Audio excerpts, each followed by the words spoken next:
Okay.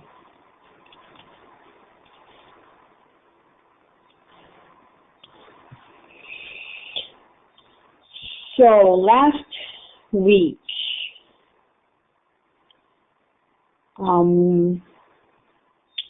what questions do we have from last week? I'm expecting a lot of questions.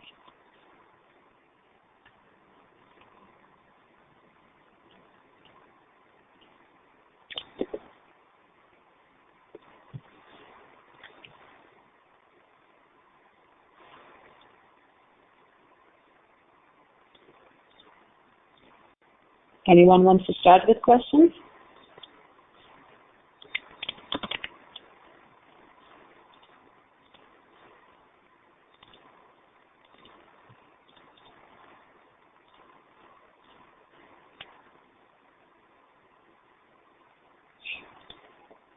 Okay, you would like to know how to display images from a plist. The way you display images from a plist is by adding the image name as a parameter into the plist, and then when you get the value out of the plist, you create a UI image from file and pass that parameter which you read from the plist.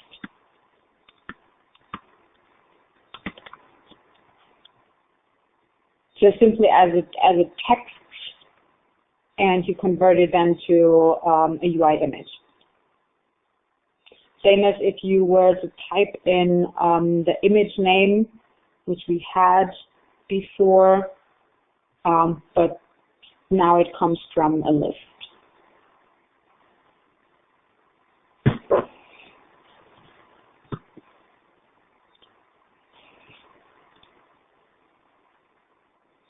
Okay, Scott, yeah. About the check mark, which actually it's not a bug. I'm going to show, so for everyone to know, to see what we're talking about. And it is when you, this was last week's last project. And when you select a row, the check mark appears. When you scroll, those check marks show in the next rows, which has to do with, yes, kind of has to do with dequeuing or with reusing a cell, but it also has to do with actually the assignment I gave last week, which you need to keep track of which rows are selected, and then when you scroll as well, set that check mark. So, and we actually are getting, I'm just going to uncomment and then go to the next, but only show for now the selecting part and the scrolling part. So if I would select now and scroll, the other rows are not selected. So what we need to do is we need in cell for row at index to check if we already have checked that row and set the accessory type. The same in cell for row at index, we also set the text label and all the other values which we need to show on that cell. The same position we need to show the accessory type. So it's not enough by setting the accessory type when the row is selected. We also need to do it in cell for row at index, because that is being called every time you scroll up and down.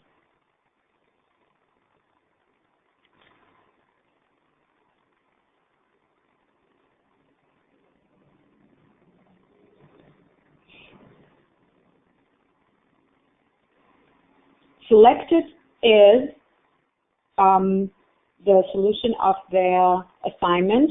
What I created is an NS mutable set.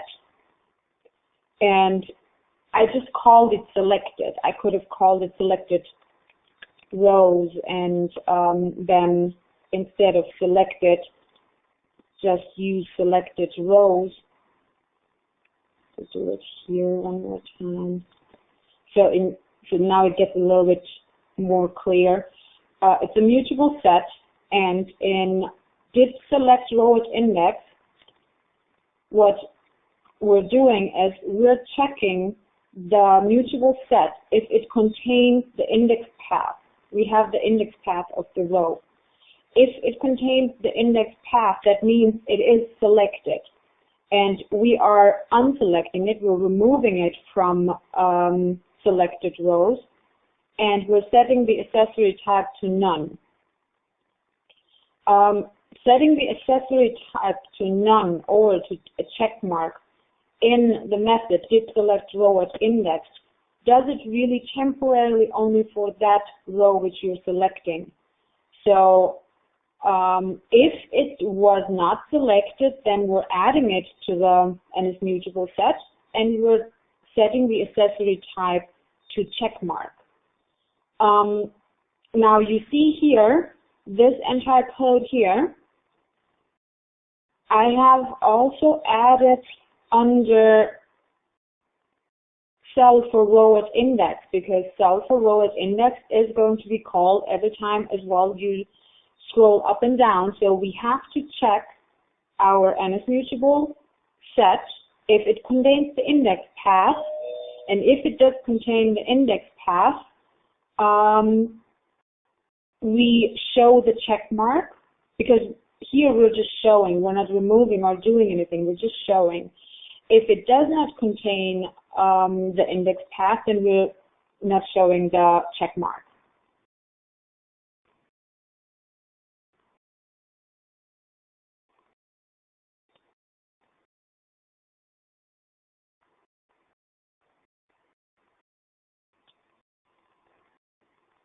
So this is simply all what the assignment of the checking and unchecking the rows was about. I think I gave some hints either to use an NS array or an NS set. The differences are, and just one second.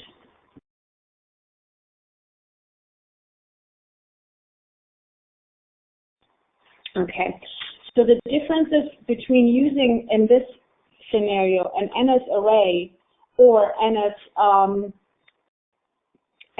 set is that NS array, you need to loop through the array and compare if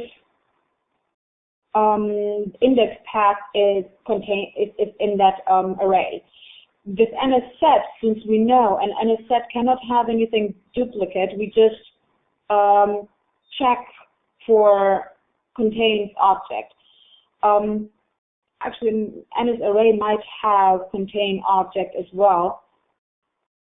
So in this case, it might be very similar. It just would avoid having an index path twice in an NS set. An NS set for this is anyways like smarter to use.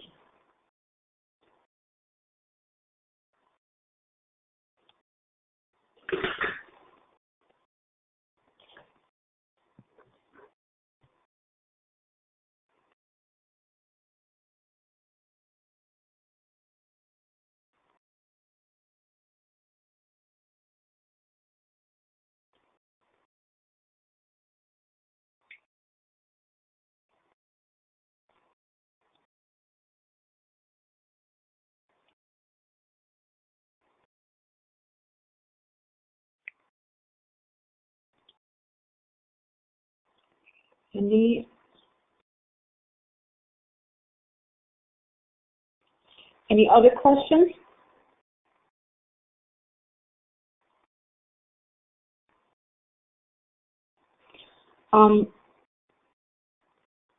I did get a few of the projects back from last week's assignment, and that's why actually I'm asking if there are any questions, because I got not enough projects back. So, and some of those I got back, even though I gave already the solution to them or the references, the way it was supposed to be done was to use the PDFs and really go, and I wanted to see if there are any issues really creating these projects.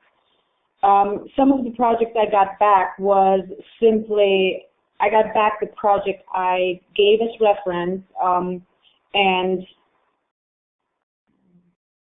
there was some experiments having the row checked or unchecked. What I saw a lot was using the wrong methods as well. A lot was used, did deselect row at index,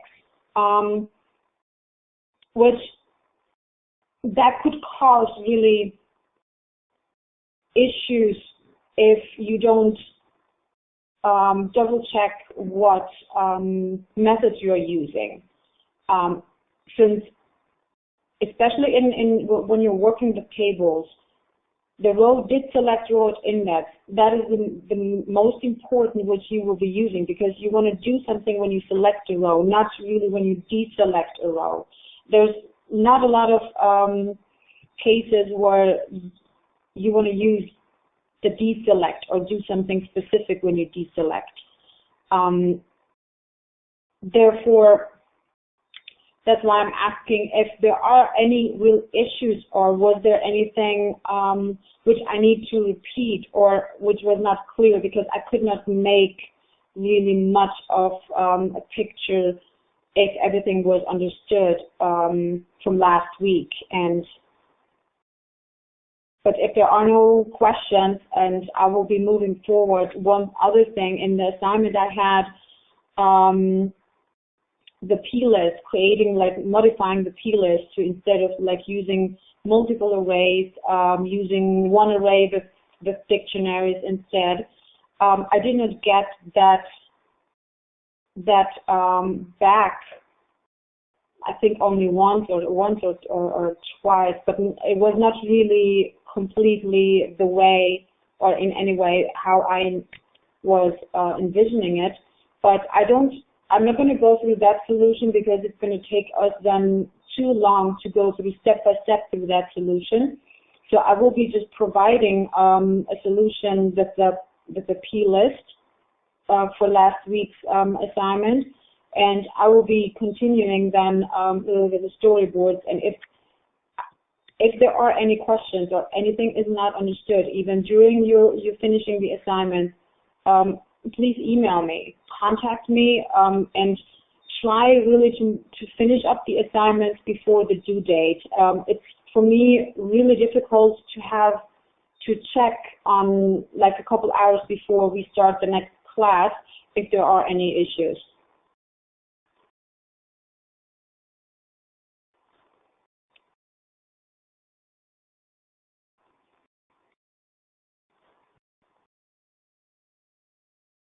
Okay, so then I guess I'm anyways missing a few people today for some reason. If there are no more questions, I will be then starting with the storyboards. And what I also did is, and I got some feedback about that, and I provided the PDFs which we are going to be going through today for storyboards. I created a Dropbox, and the PDFs are in the Dropbox week 5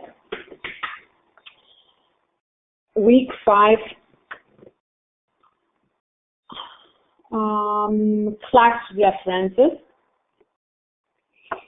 and there are 4 PDFs there. And we will be starting with creating a project and using storyboards with a navigation controller. So in this project, I will be also showing how to use storyboards to show to show the detail view as well. So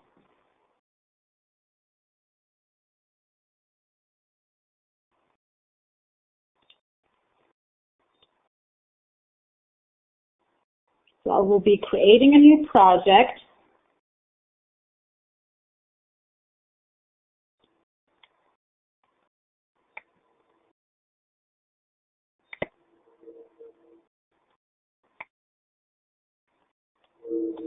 Give me a second.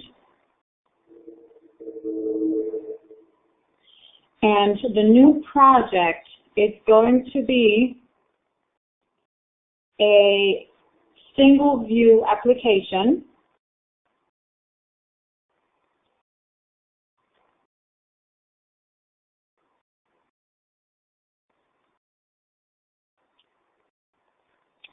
And I'm going to be calling this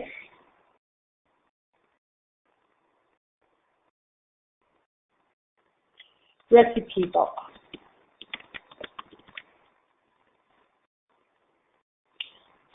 For those who are using Xcode 4.6, storyboards and automatic reference counting is checked.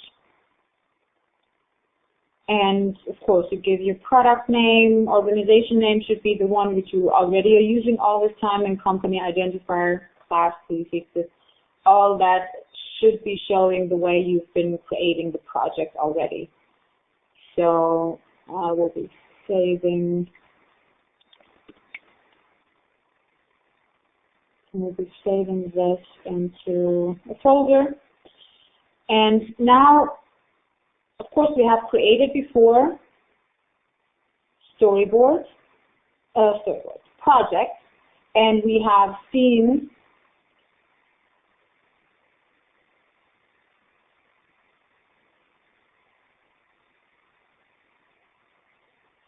yes, Melissa, they are uploaded. They let's see, I can.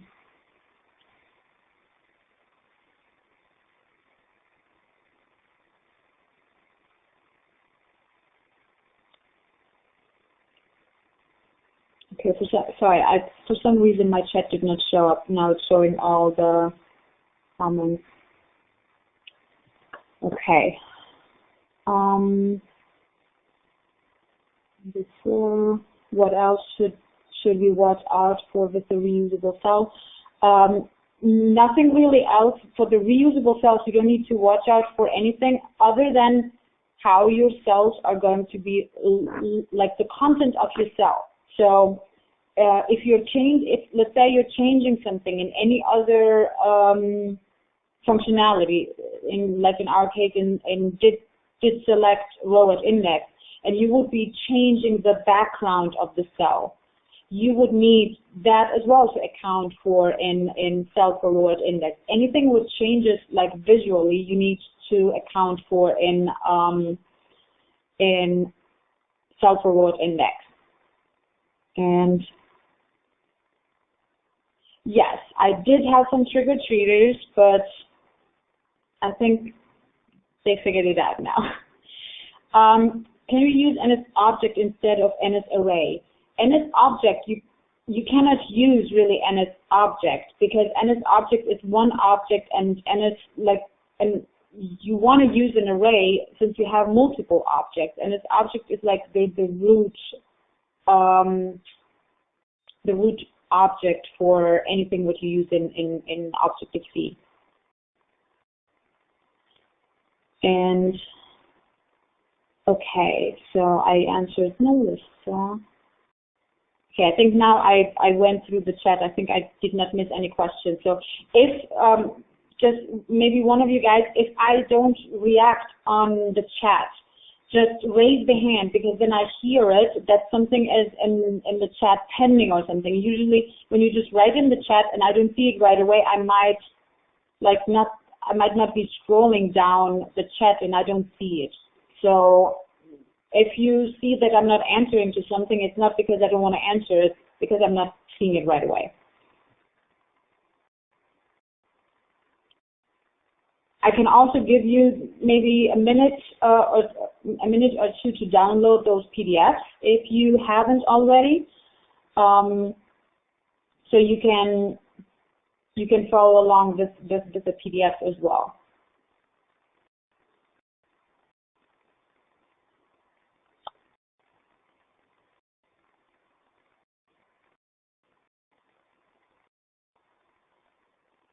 Well, the way what I'm expecting from the assignment is I put really everything in the lesson in which I created. So if I wasn't like 100% clear, then please let me know. But like the last assignment, the way I put it in there is like to follow the PDFs, and then because the PDFs tell you really step by step what to do.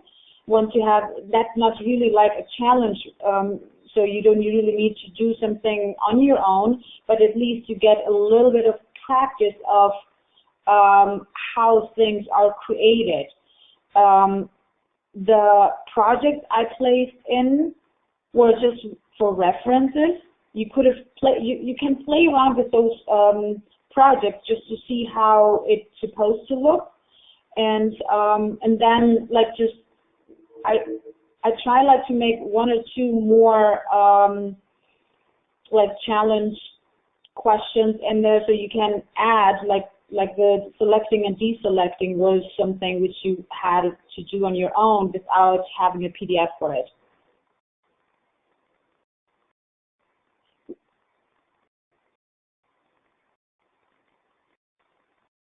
So really, I mean, no question is too much for me. If you feel like you don't understand the lesson, or maybe I missed something to put in there, or for whatever reason, I'd rather have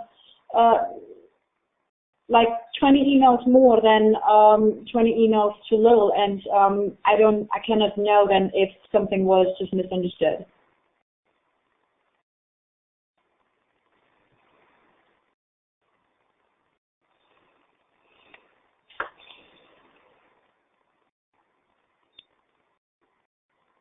Okay, and yeah, most of you guys are logging in here in Blackboard with correct names, and I know who you are, but yeah, I still get here and there some logins with usernames which don't tell me much who they are.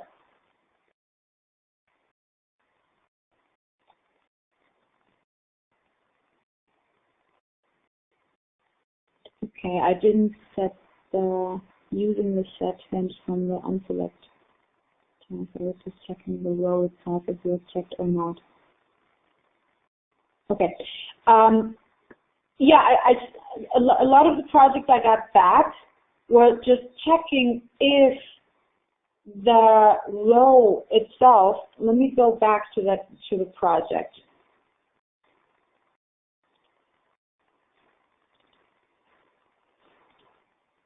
So if the cell accessory type was set or not. The problem with that is it does not really work then with the scrolling up and down. You cannot use that in cell forward index. Also, if you create an application which you want to keep track, you want to select multiple items. You want to know you want to keep track on the selected items and not just the accessory type.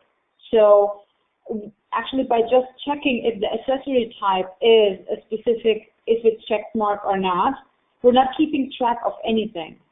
So if, let's say, you have an application which has different addresses and you want to select different ones to modify them or delete them, you would not be able to do that. You have to save them in some sort of container, which either an array or a set. Because then you can have other functionality, which then you can say delete all those, or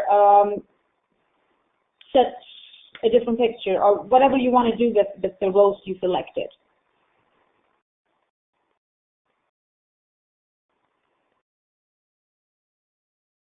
Scott, does it make sense?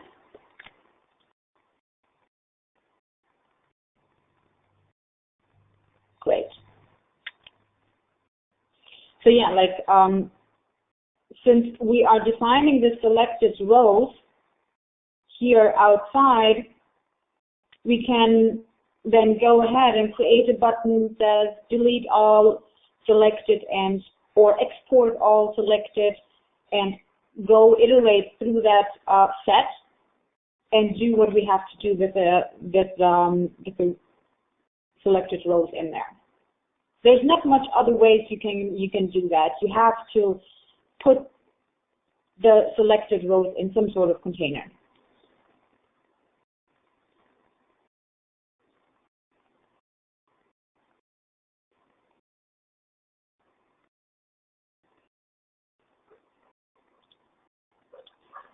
Okay.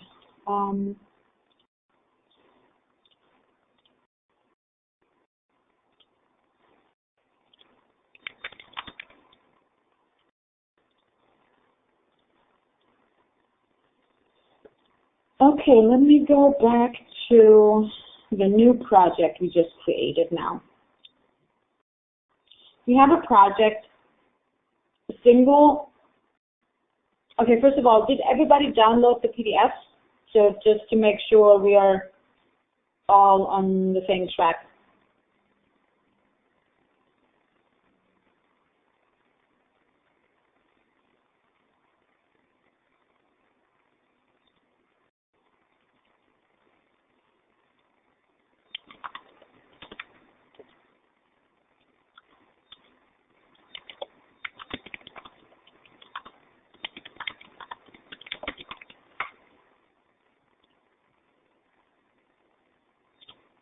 Okay, so I'll give you guys a minute to download them. It's again in the Dropbox called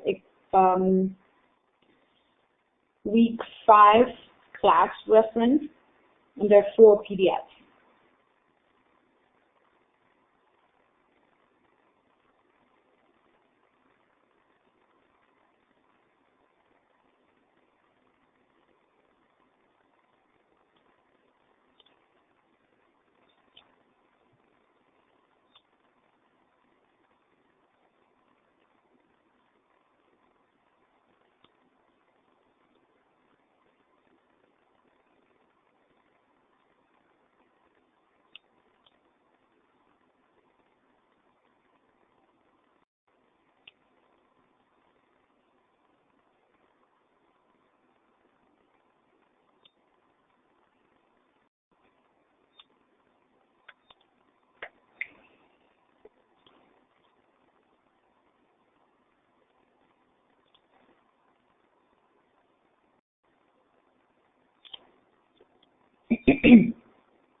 Okay, we just one more. Charles?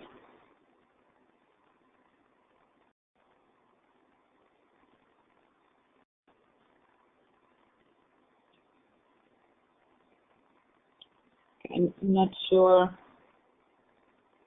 if it's there, but okay, I will continue. So again, we are creating a single view application with storyboards and automatic reference counting on. And in Xcode 5, you don't need to do anything specific to enable storyboards or automatic reference counting. Xcode does that automatically. It's predefined in Xcode 5, so you will not see that. Now, I'm selecting the storyboard, and I'm just going to hide everything else from the screen so you can just see the entire storyboard. The storyboard looks a bit similar as the NIP files looked like. What the storyboard has is a starting arrow. Whenever you see this arrow, this is your start screen. This is your start view controller. In storyboard here as well, you have the same little icon to hide and show this navigation. And this is now for storyboard even more important, this navigation on the left, because each of the screens you have, or they're actually called scenes, each of the scenes you have will be showing in this navigation frame on the left here. So for now we have here one view controller, and exact the same as we had it in the NIP file. We have the view controller here, and selecting the view controller, you can see the same icon which is up here is also right underneath the scene, which is kind of like the dock of the scene. And you will see here the view controller, the first responder. We already heard first responder in NIP files as well. It's there where you can set different related actions, and we have an exit.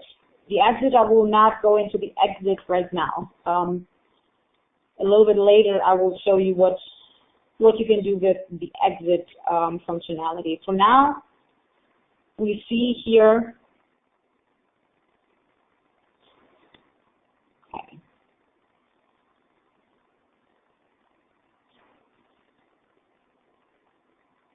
We see the view controller. We see in the view controller the UI view, which is the main view of this controller, as in NIP files, and we see here as well it is connected as an outlet.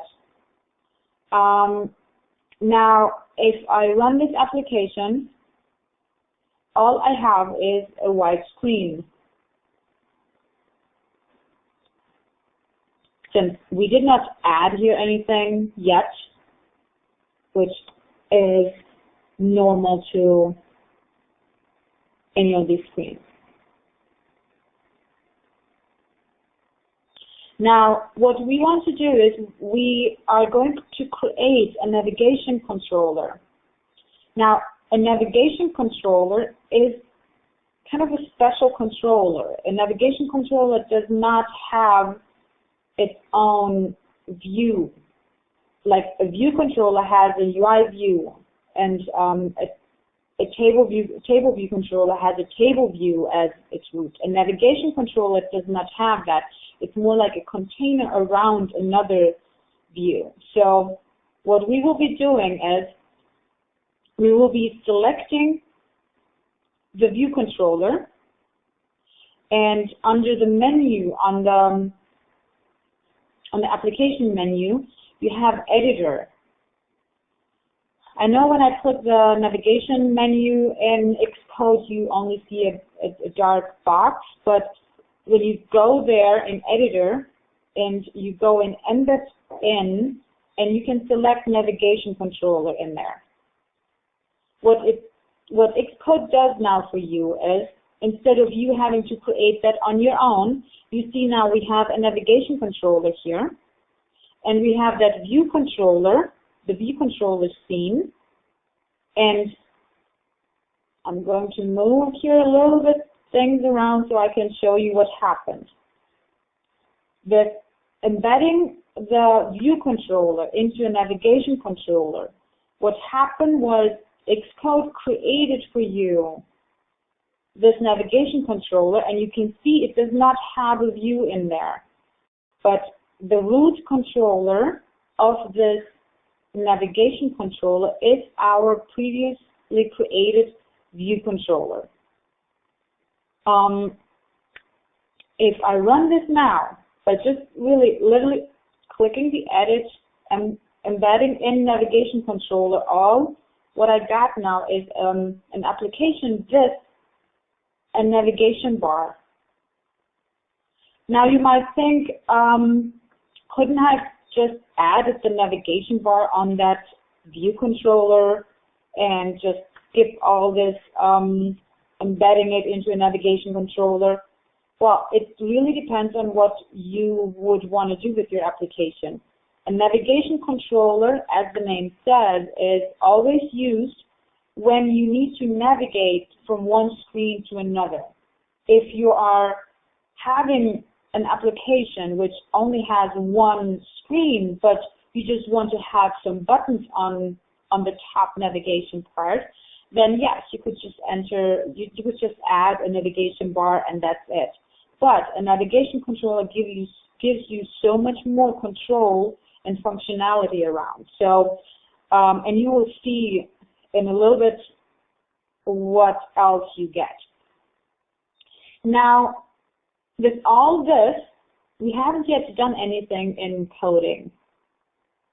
And but we will do a little bit more before we go into coding. We will be adding the table view exact the same way we added a table view before in our NIP file. We will be adding a table view into this view controller. Now, you will see, now we'll wait a little bit till the screen set. You will see that I cannot add to this table view. And if you cannot add a UI element onto a view controller in Storyboard, it's because it needs to be in 100% in zoom. So if you have zoomed out and you see the storyboard with all the screens, you cannot drag and drop into the screen. You need the UI element. So you either can double click it, the view controller, you need to go in 100%, or you'll see here this equal sign, and then it goes back to that view controller, which is selected, and it goes to 100%. Now we can add this table view in here.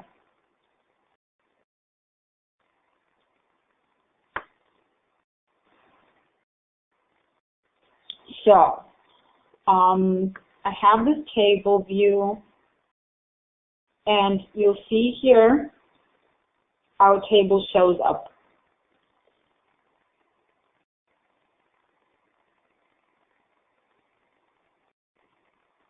Okay, now same as what we had in our view control, in our NIP files. What we need to do is, in our view controller, we need some delegates. Since we are going to work with a table, we need the data source protocol and the UI table delegate protocol. Right. Table view.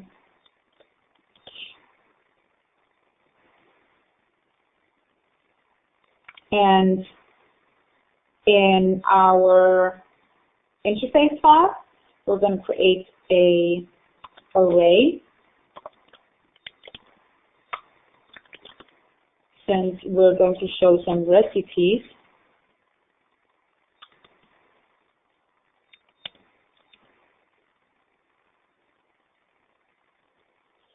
and in view.load,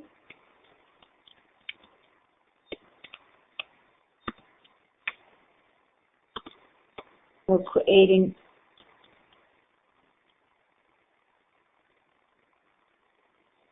you can't get the table view to add to the view as your view controller is not in 100%. You see this? It's called toggle zoom in between the minus and the zoom.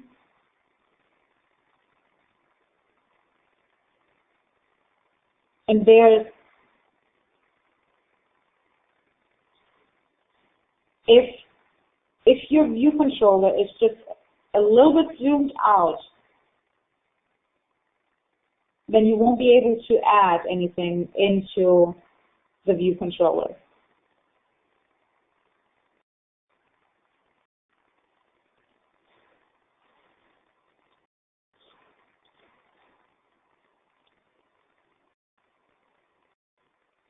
Well, even if the if the navigation controller is selected, if you drag and drop, I already have a table there, but if you drag and drop into the right view controller, the view controller itself does not need to be selected for you to be able to drop something in, but you have to drop it in that view controller. So even if the navigation controller is selected. So, okay, I'm going back.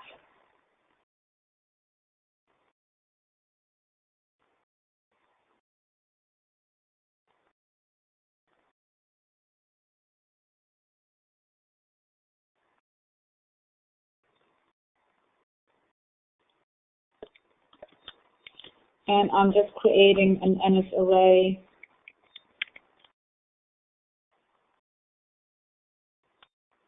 with objects.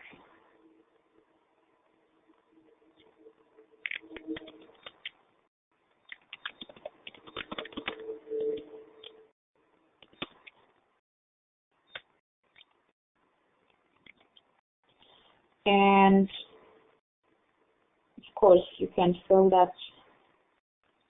We're going to add, move this around.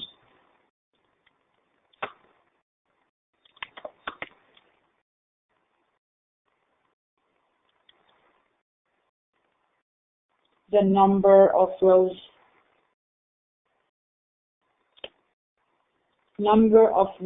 in section.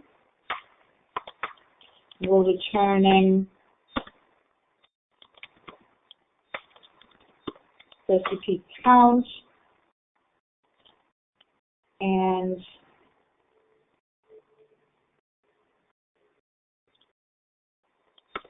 we need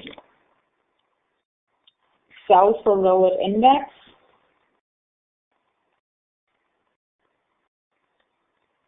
Cell for row index, and we're creating our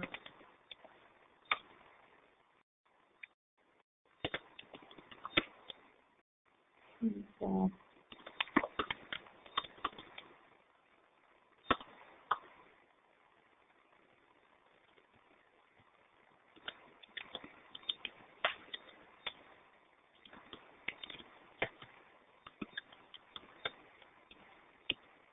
going to call the identifier simple cell as we had before. This is all similar to what we had in our last class and in the assignment. And we're creating a UI table view cell, EQing from table view, EQ reusable cell with identifier. And passing the identifier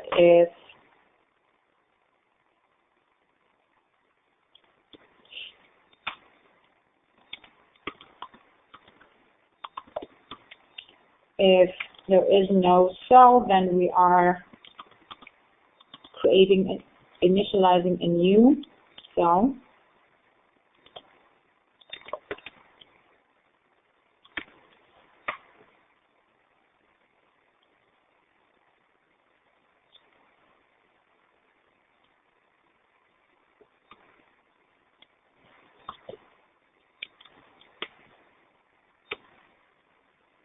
And in it,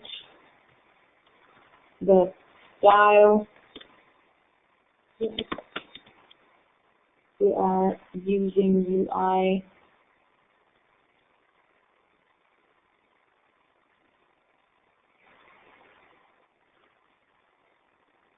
style default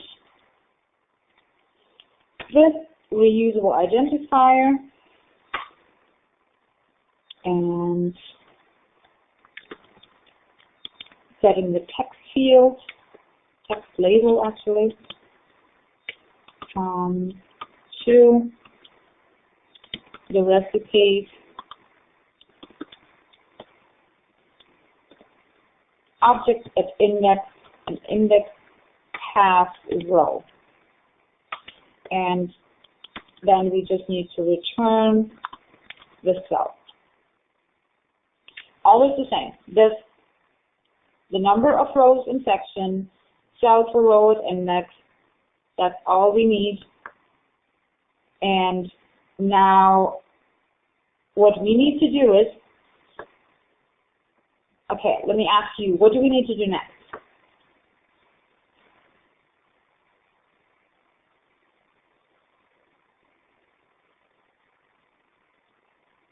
No one?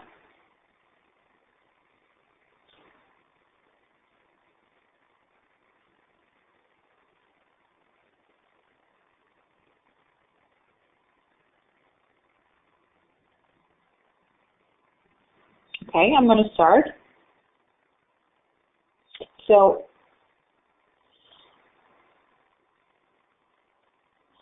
I'm not seeing yet anything.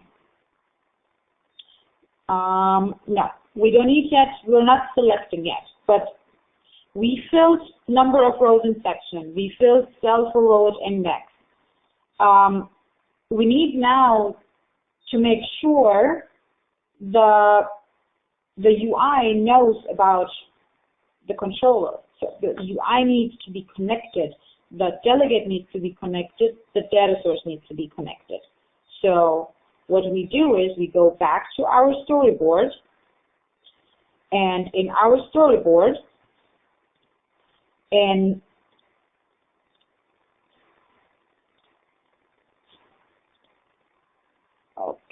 our storyboard, where is our table? We have here the table. And now it's a little bit different than in the NIT files. In the NIT files, you could click first responder and you would see data source or something. Now, you can either select the table here, and then you see data source and delegate. And then you can drag from that little circle at the end into your view controller. Or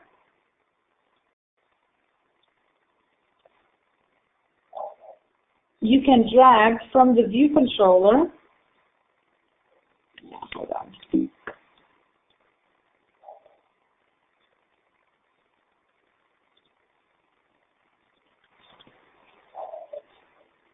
What is it?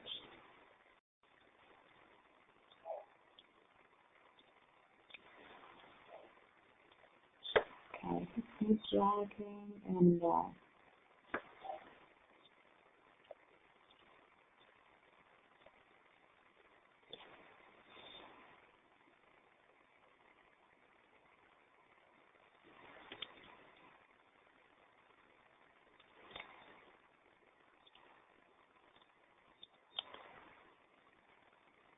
some reason it's not showing up for me.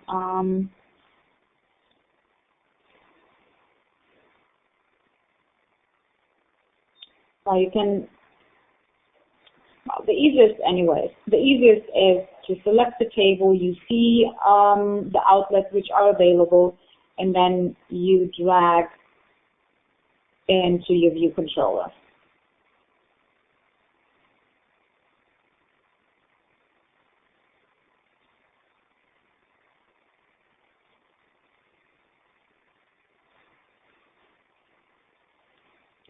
Yeah, but it's not showing me the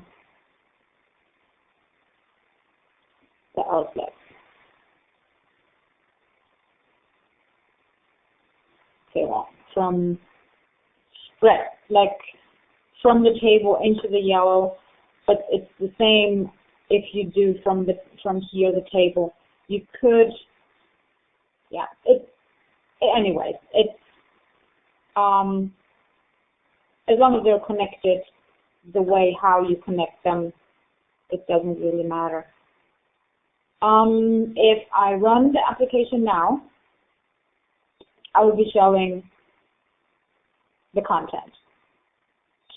Now, all we did in coding was adding the numbers of rows in section and cell for row at index.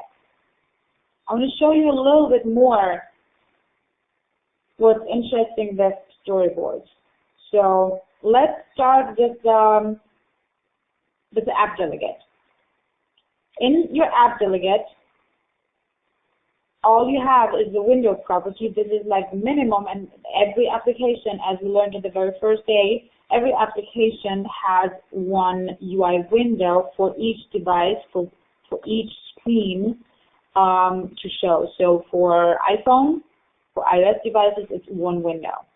Now, in our implementation of the app delegate, you will see almost nothing on code. You'll see the required methods which every application uses. Did finish launching this option, application will resign active, did enter background, will enter background, did become active, will terminate. But you see in there is no code. Before, what we had in did finish launching with options, we were specifying how this application would launch, what is the root view controller, with the nib file, and we were setting colors and different other things. And just to compare them, I will be opening the exact last file we just worked and going in here in the app delegate, and you'll see here all this code, allocating the window, setting the root view controller. All of this is not necessary if you're using storyboards. Everything else stays the same. And as well, in the interface file, we don't need the controller, we only have the window. So you see, even though right now it might not seem a lot of code which we had before, but I will show you one more. No, actually that I will show you later. I will show you the tabbed application once we're done with this application. So going back here, what we can do now next is when we run this application, we would like to set a title here. The way we do that is as well in the storyboard. Going back to the storyboard, and the title, you can either double click. I like to double click in the title because then I know what where I'm typing. But what you also can do is select the title, and in what's it called, in the attributes inspector, you can set up the title. You can also set up the prompt, and that is the little text above the title. You can also set up a back button, like actually name the back button. The back button you don't really set, but you name it. Now, we don't have really a back button on this one, and I'm also going to remove the prompt. We don't need that. So we set the title. Running this application again, and we have the title there. So you can see by using the storyboards and creating all the screens in storyboards, you have like an easier way to create all the visuals which don't really need methods to or code.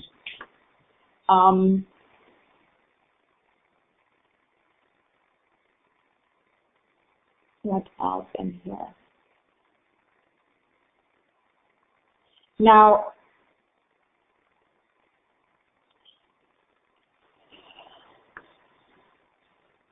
in NIT files, if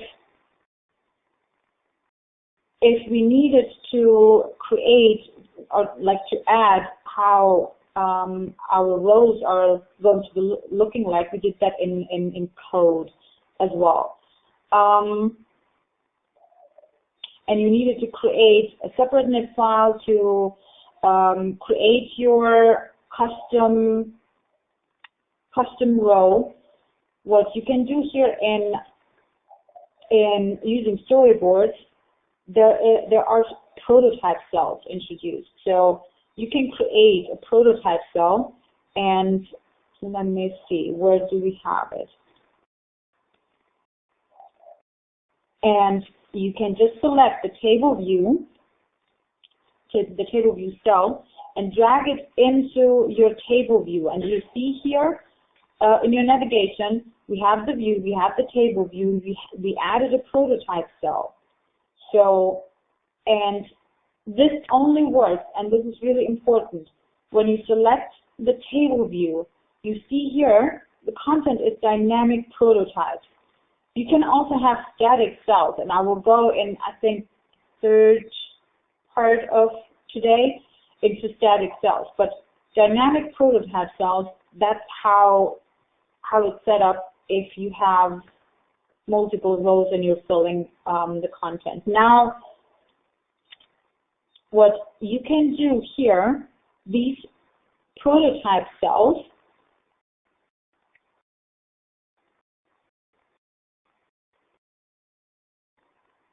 we need to set the reuse identifier as well. Otherwise, running this right now, I'm pretty sure it wouldn't do anything. So what did we call the reuse identifier? Simple cell. And I'm going to set the reuse identifier. And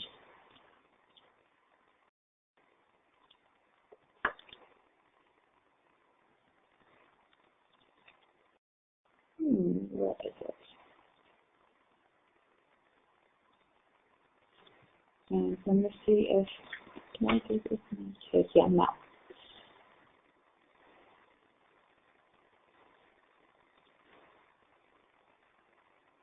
And you can see here now when I select the disclosure indicator, let's say I want the detail disclosure. You can set up your cell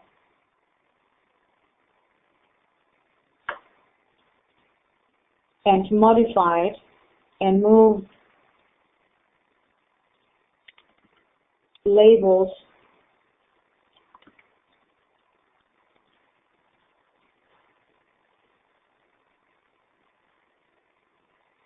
you see, by just dragging and modifying the size, I did not need to create a new NIT file. I can also say custom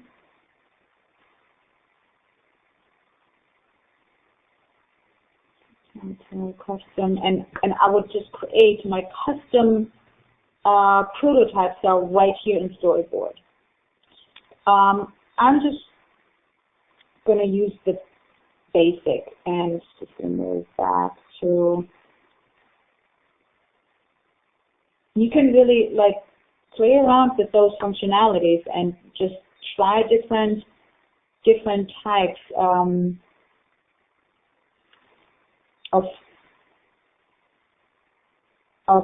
these row settings. The worst you can do is break your application, but you know then how to fix it. Now, when we run the application, I'm going to go, where is it? Like,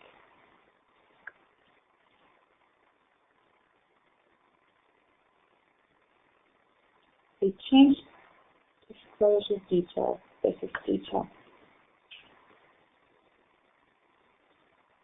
And you see when you create the detail, that they added Apple added a few more accessory types. Before you had only that check mark, and then you had the disclosure indicator and the button. Now you have one more. I always confuse, is it the detail disclosure or is it detail? So they do different things. So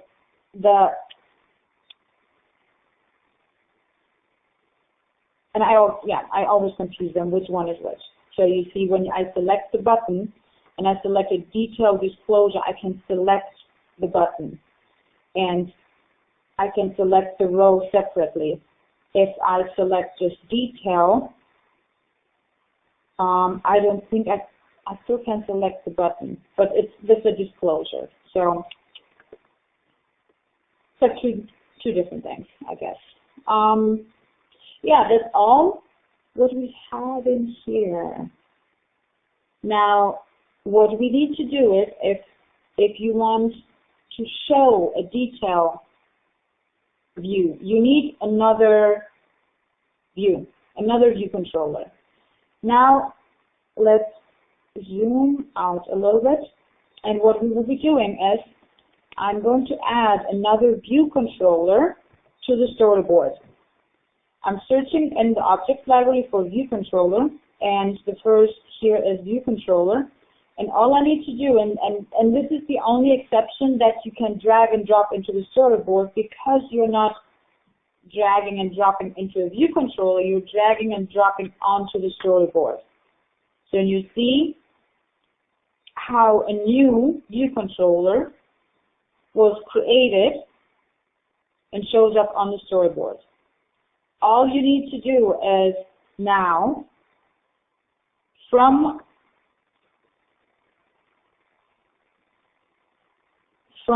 the table view controller, which we have here, the recipe book, whenever the user selects the row, we want this detail controller to show.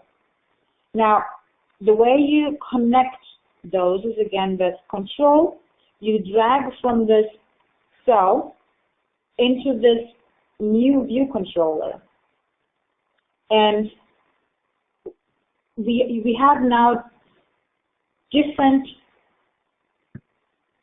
selection segue. And what we're going to do is we're going to pushing a view controller onto a navigation controller. Whenever you have a navigation controller and you see that by selecting a row, a new controller gets shown, like usually from right to left with a slide, it's a push. It's being pushed onto the navigation controller. Now, I still did not do anything in coding. I just, whenever a user clicks on this cell, we are going to show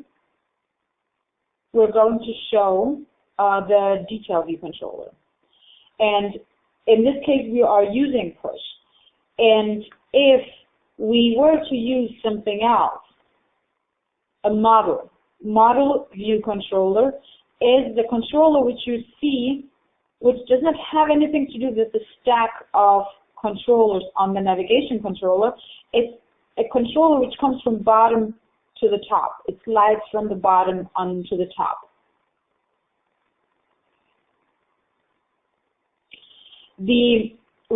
So we have, since the row we selected, let me try to do a little bit of cleaning up so I see a little bit more of the screen. If I control and click here, I'm not necessarily clicking, I cannot select the accessory type or the accessory button. So by control, click, and drag to this view controller, I get the options. Is it when selection type, like when the row is selected, or if the accessory button is pressed? So you can, depends on what needs to get done, you can use the appropriate segue. Now, when would you use something different is, let's say when you select on the row, you want to do some different action, and when you select on the accessory tab, you want to, let's say, show a model view controller with some information on it. So that's why you can set the actions for both functionality differently. But right now what I'm doing is only by selecting the row, I'm going to be showing the detail controller.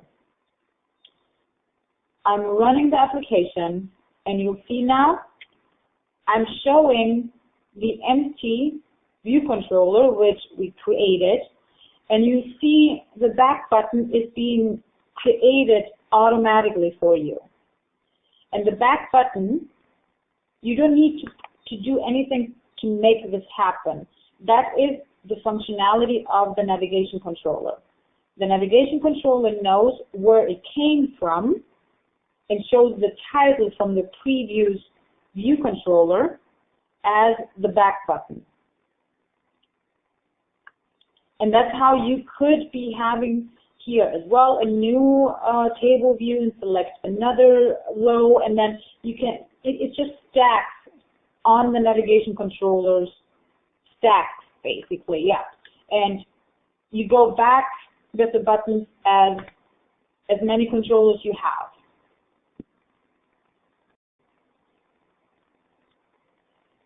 And just to show that it's really this controller,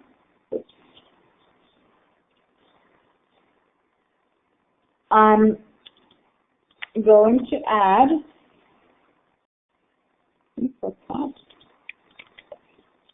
a label right here. So I'm selecting, and you see label.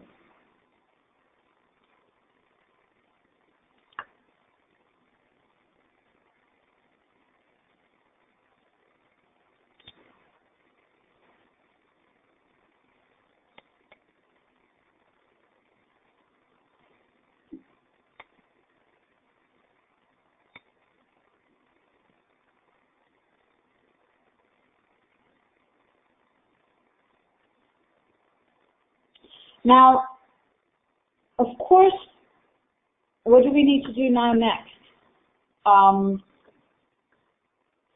We know from last week, every view controller needs a class.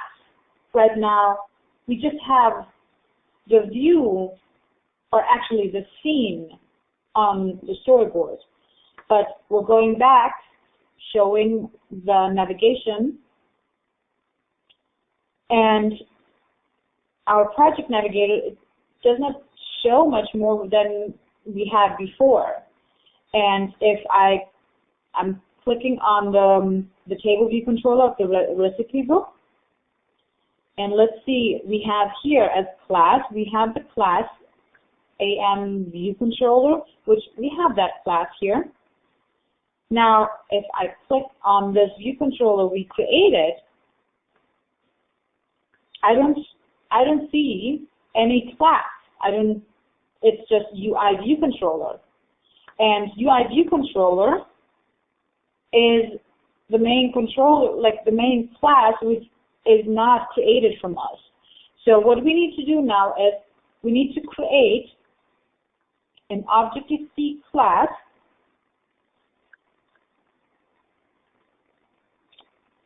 and I'm going to call this, what am I going to call this? Detail view controller.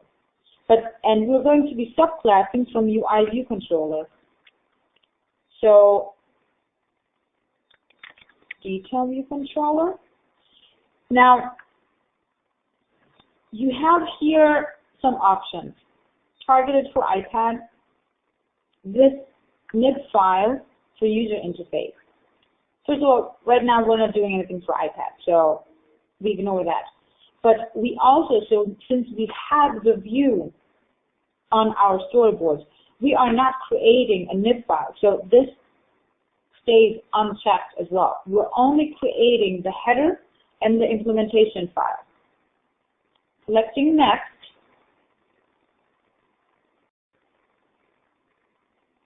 If those are disabled for you, then you don't have subclass of UI view controller.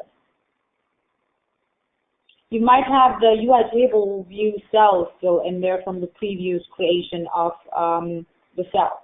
That could be, or anything else. We need to be subclassing from UI view controller. Okay. Next, we're selecting where to save it. And now you see we get the header file and we get the detail view controller. In our storyboard, instead of now using UI view controller, we're going to be using AM detail view controller. And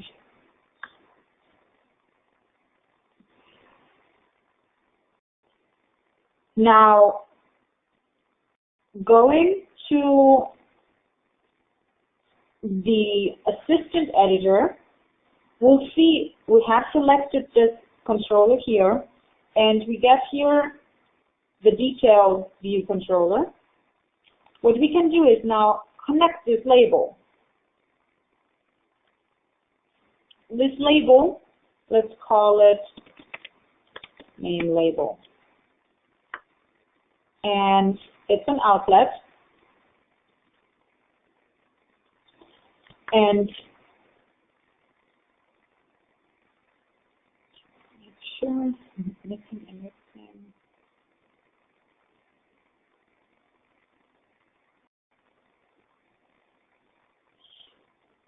So all we need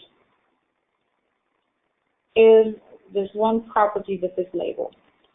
Now, I'm going back to the header file because what I want to prepare is not just an IV outlet which talks to the interface builder. I also want to create a property so I can pass the name from the selected row to the detail. Now, I'm going to create a strong and a string recipe name. And the connection we already have. Now, in our viewed load from our detail view controller, what we will be doing is we will be setting the name label to self.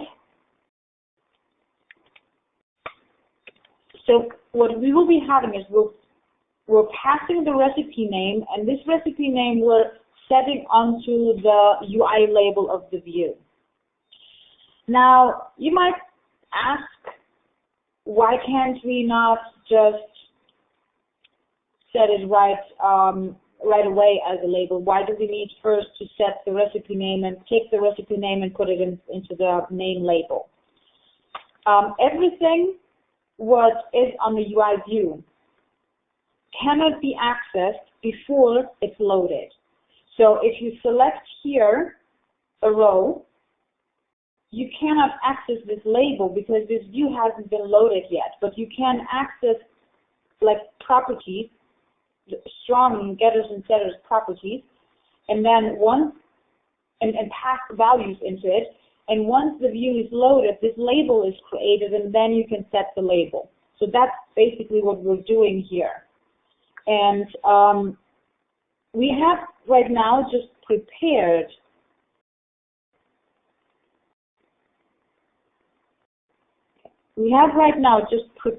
the detail view controller to show us whatever is being passed. But it's still not showing yet anything because you see now it's empty. What we need now to add is one more functionality. And this is called prepare for segue. And what we do here is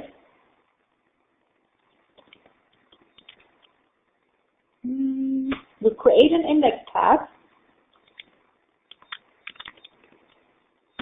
and now I know that we're still missing something because we don't have a table view, I guess. Yeah. So, okay, I'm going to comment this out for now. What we need is we have to create a property for the table on our view controller. We need the property for table view. And this is all we need. We just dragged and dropped and created an IB outlet UI table view, called it table view, so we can access data out of this table view. Now, going back to our implementation, now I can get out of table view the index path for selected row. And now what I need to do is import the detail view controller header. Detail header, because I need to create an instance of my detail view controller,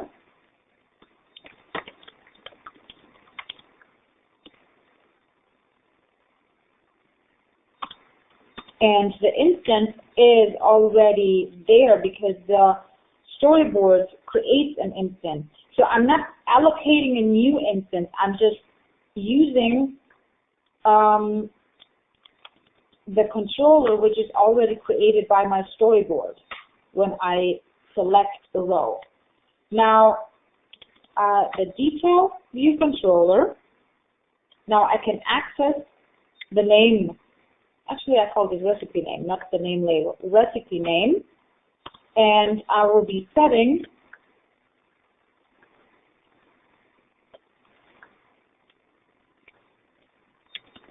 from my recipe object at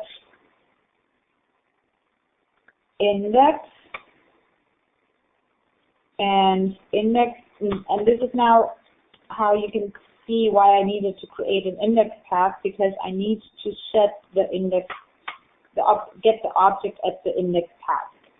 I'm receiving the index for the selected row, and I'm using the index path to get the recipe based on that row and passing to the detail view controller. Now, this is all we need to do. If everything is correctly, we'll see the label task right here.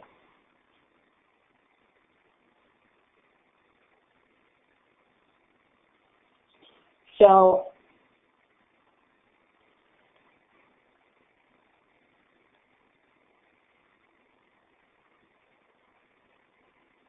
okay, now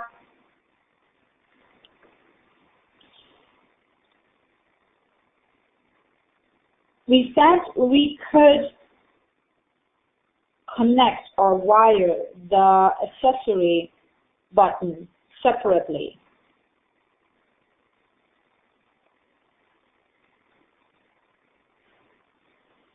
What I'm going to do is I'm also going to say the accessory button is going to be push. Now, this is what you'll see. We have now two segues. One is for the row, and the other one is for the accessory button.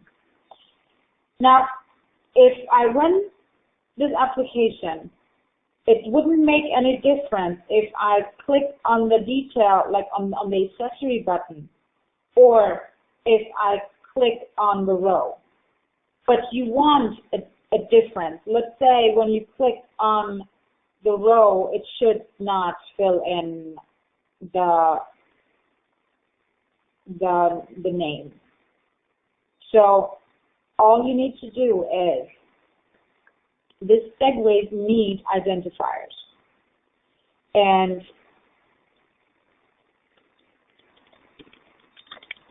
let's say I'm going to call this show detail, and I'm going to call it show accessory. No, show info. Easier to spell. Now, since I created identifiers for each of these segues,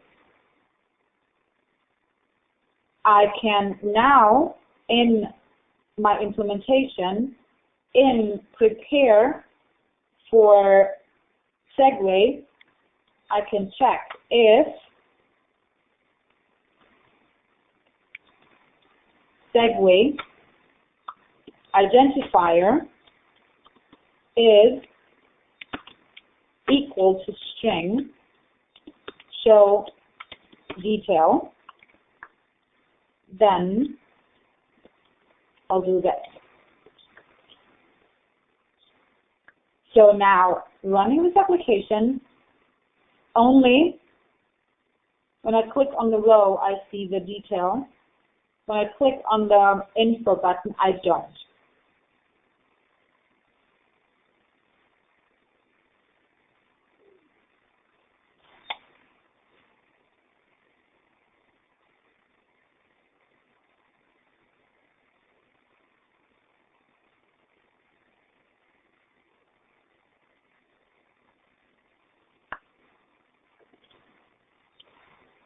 Any questions?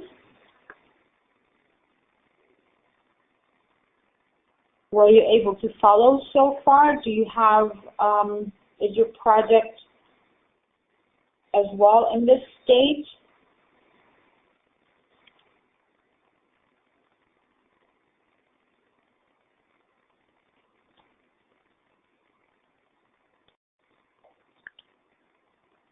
Not really. Okay, what do I need to repeat?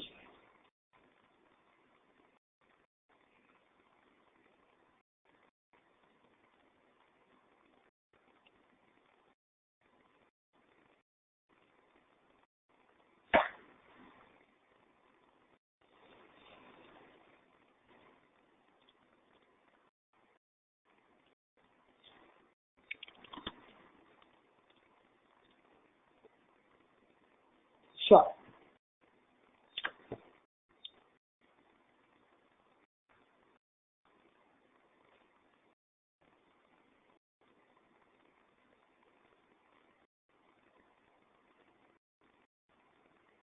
Okay, setting the label text. Okay. When we select here a row, since we're in storyboards, not the did select row at index gets called. That gets called as well, but since we're using completely storyboards and we're not doing it manually, prepare for segue gets called. What we need is the index path, same as what we did before with did select row at index, and we're getting the instance of this segue and getting the controller, and we're passing to the property recipe name our selected recipe. On the detail view controller, we have a property, which is not an IV outlet. We have a property recipe name. That's what we're using to pass from the table view to the detail view. And the name label is a UI label. And in view did load of the detail view controller, we're taking the recipe name and setting it to the name label text.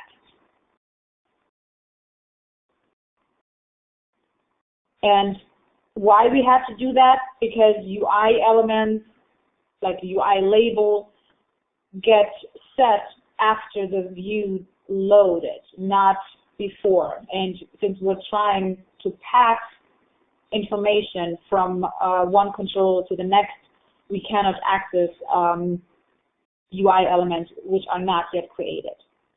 Now, of course, what we're doing here is we're just passing only the recipe name. But let's say you have an object with multiple parameters, like recipe name and an image and whatever.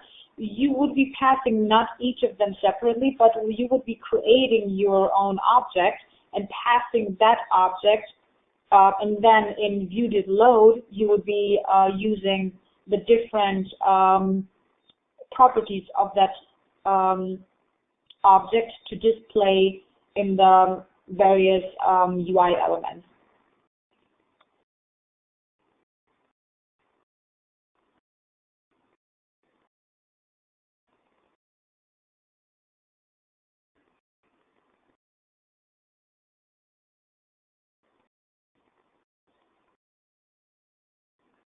Was that clear?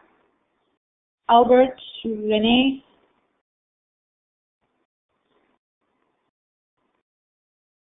Okay. So can I assume that everyone has the project so far? Or should I be leaving some of the code open for a minute?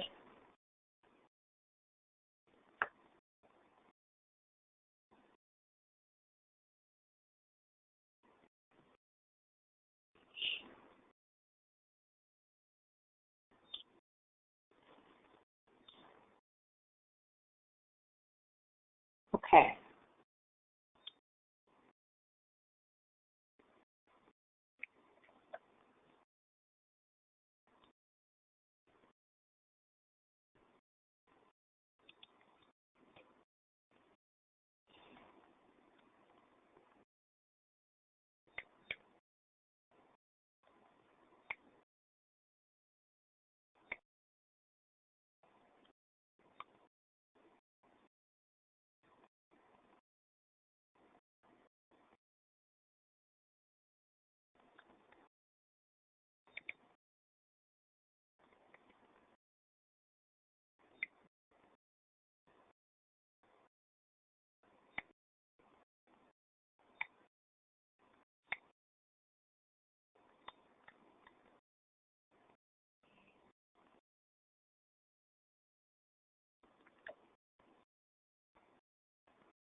Do you need me to switch to another screen, another class? Otherwise, I would be starting the next project.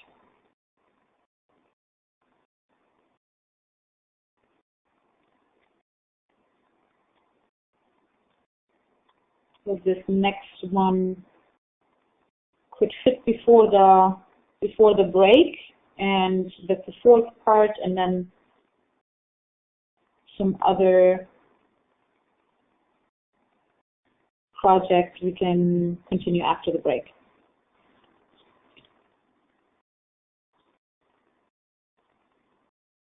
Okay, I guess. Can I continue? Can we vote to continue?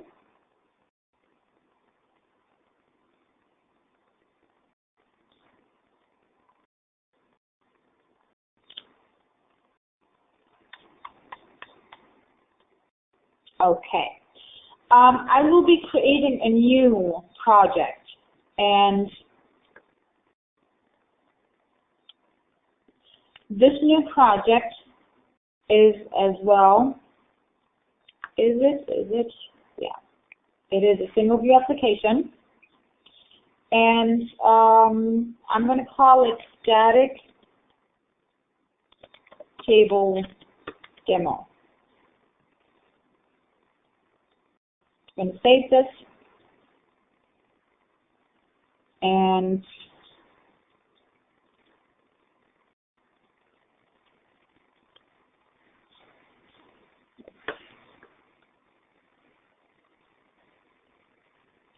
modify a little bit the screen so you see everything.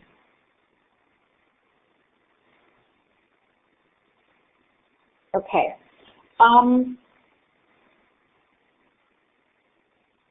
A static table.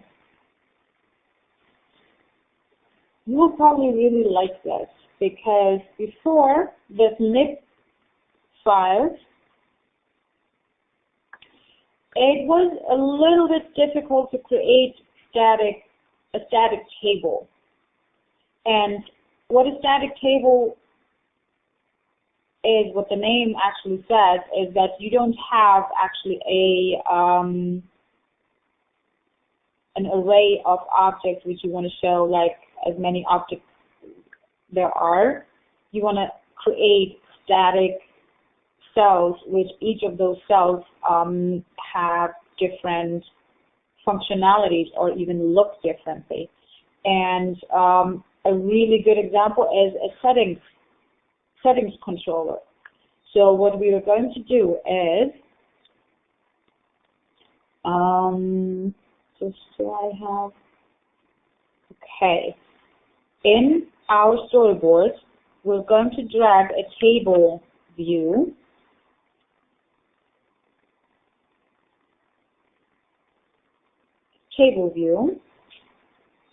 And you can see when you drag a table view into your view controller, the content is always dynamic.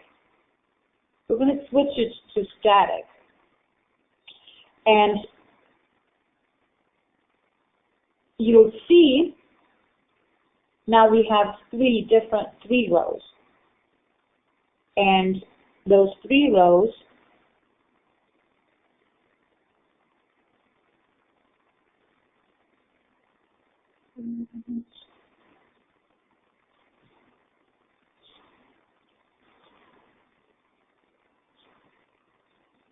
and you'll see all the 3 rows here, and you can also see that you can add a header and a footer. Let's add here, and what do we add here? Notification.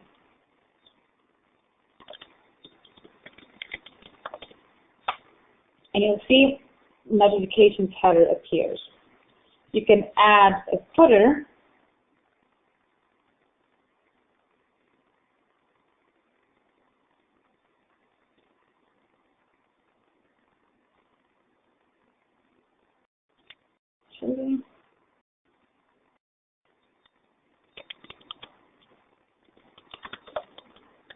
Notification preferences, and you'll see the footer will appear. I'm going to switch to also selecting the table view.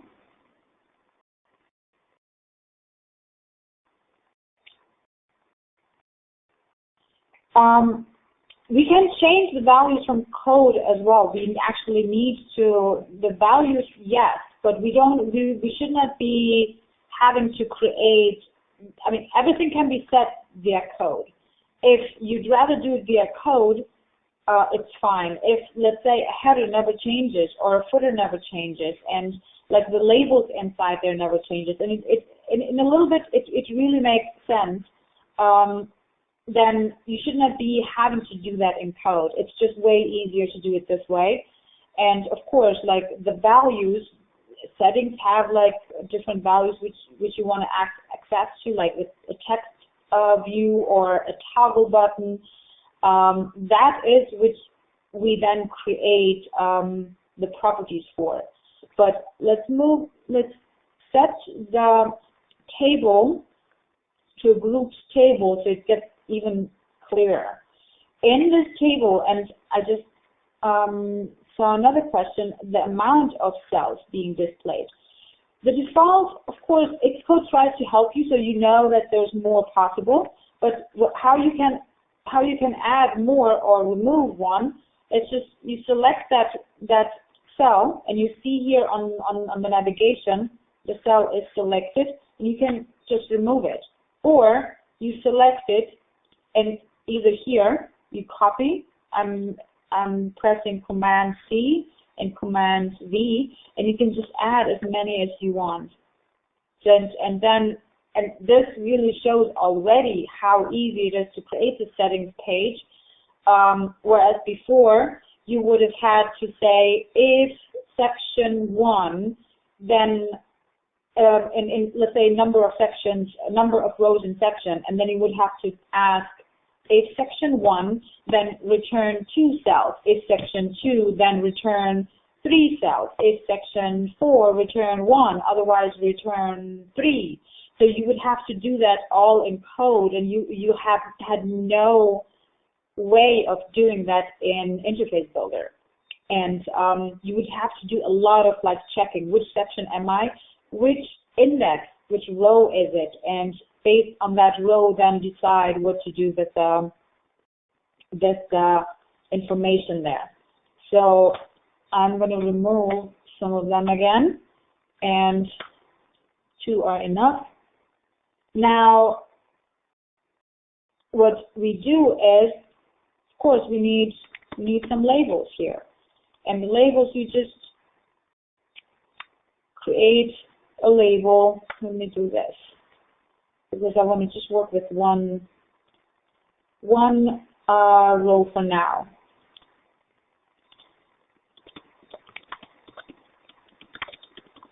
Let's say we call it this, another label, and I can change then the font size of this, make it smaller, and I'm typing in here, do you want to receive push notifications? And of course, what do we need? We need a, what's it called, a switch.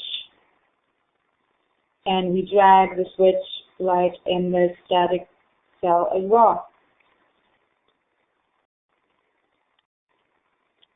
So you can, of course, it's not now 100% perfect in sizing and everything, but you can, in the size inspector, you can set up the exact sizes. Now, this format, okay, I like it. I can now go ahead and just click this row, copy it, paste it, and just change whatever other notifications or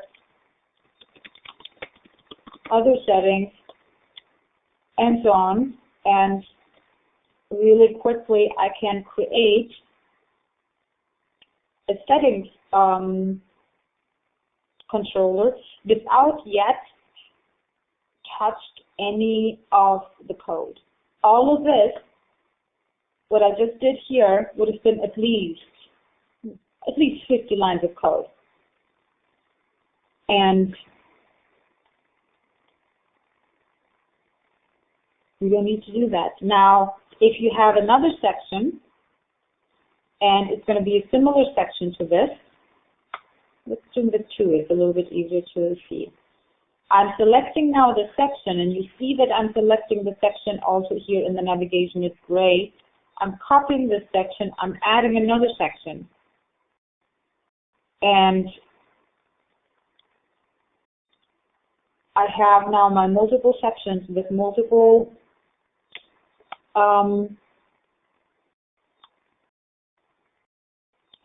settings.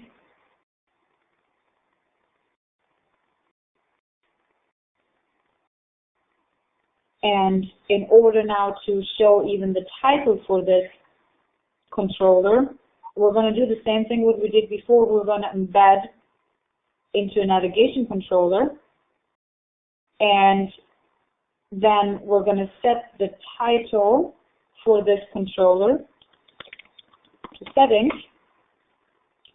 Let's see what happens if we run this application. Something seems to not be okay. Okay, we still need something more. Okay, hold on.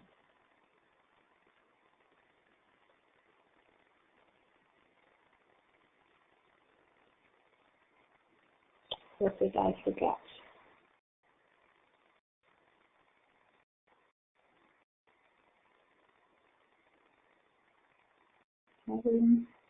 Got it.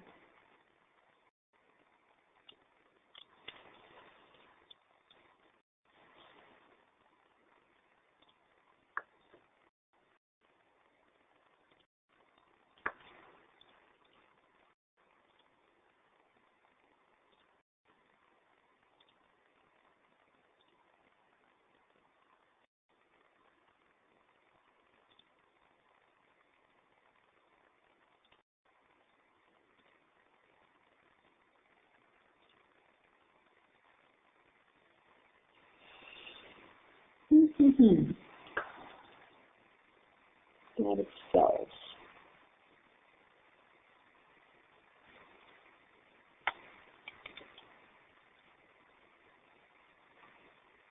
Yeah, I think I have to check for some reason. I don't. Oh, because I was deleting and going back and forth. Let me just open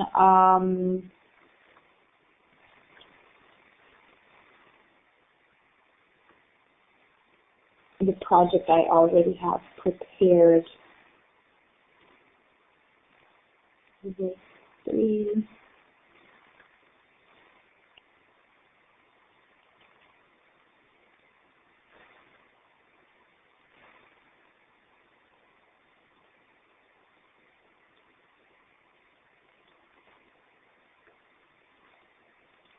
Oh, yeah, this should work.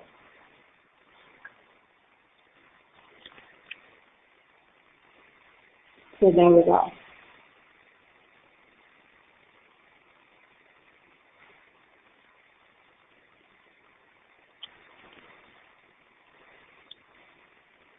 And then just let the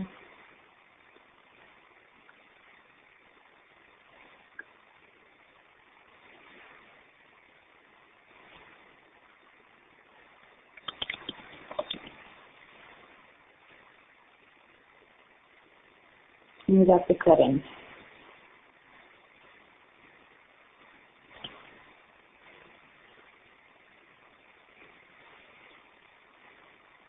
Any questions to this?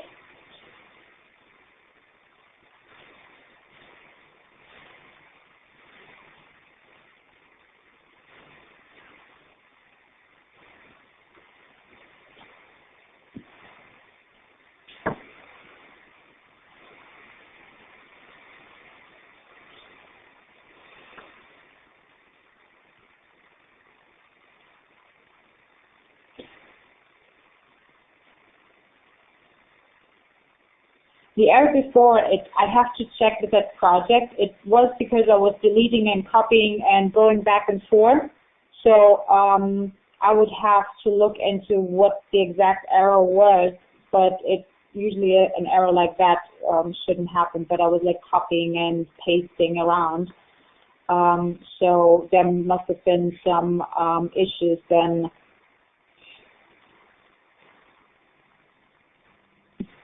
Before, but there is everything the same in this project. I will anyways give you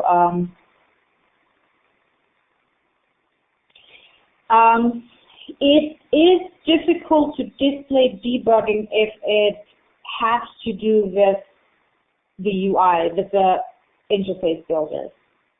If something is not wired correctly, if the property name changed and the ID outlet still points to the before name. All of that, it's really difficult to debug because you get error messages and it's not really clear what happened. So if you get an error message and that error message doesn't tell you exactly what the problem is, the best bet is always to look in the interface builder if there is anything not connected correctly, or somewhere missing, or connected and not anymore available.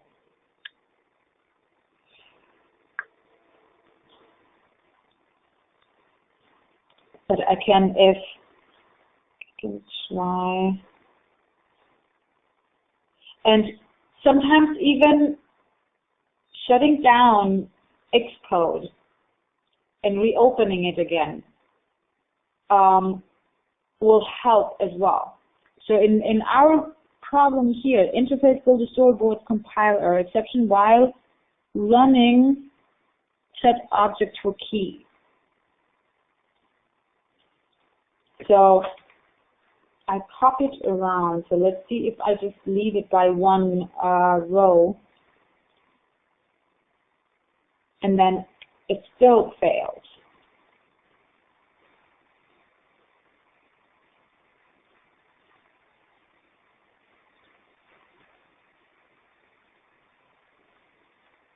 I've never seen this error. I mean, if you guys are interested, I can take a look maybe in the break or something. But I've never really seen this error. It's the code exactly looks, and the PDF step by step it works. So okay, I can do another clean, and let's try that. It still happens.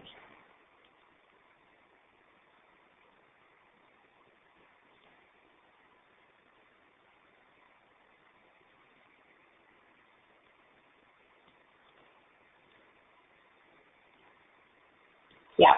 I'll take a look, and if it's something which needs attention, then I will let you guys know what the problem was. But as you can see, we have here the same UI table. We have the rows. We have headers, so we have the header and footer. We don't have really anything different than in the project.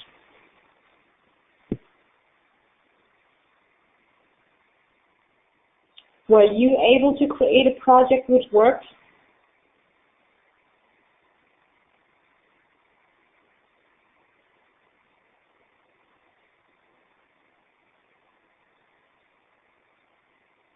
Same kind of error? Okay, if you are having the same kind of error, then that means I have to find it.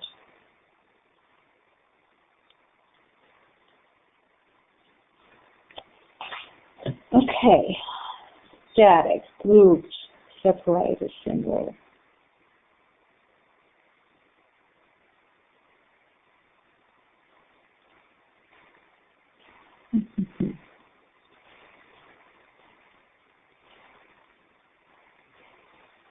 Okay, so how about we take the break now, and in this break I'll look for that error, and so you don't need to wait on me finding what the error and what the issue was, and then we continue in 10 minutes.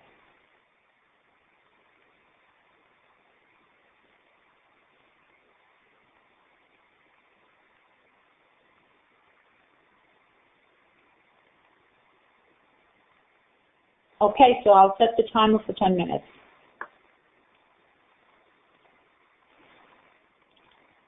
Now we can go a little bit trick or treat.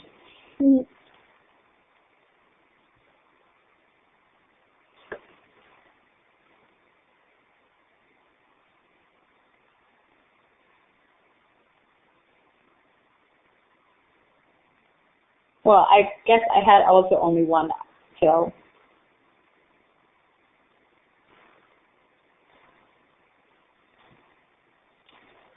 Okay.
Okay.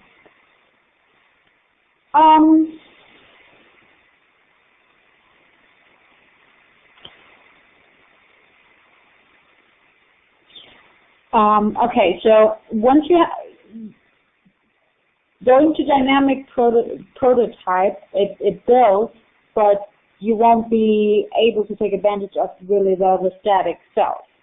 So what it really was is why it was working in the project I had prepared is between iOS 6 and iOS 7, things have changed. So Apple has added some, it has to do with the accessibility somehow, but in iOS 6, I don't know exactly what the difference is in iOS 6 and iOS 7, but obviously if I'm building, and you can see in the file inspector, build for, and you can see the project development target. It's 6.1. That was the project which worked and which I had prepared before.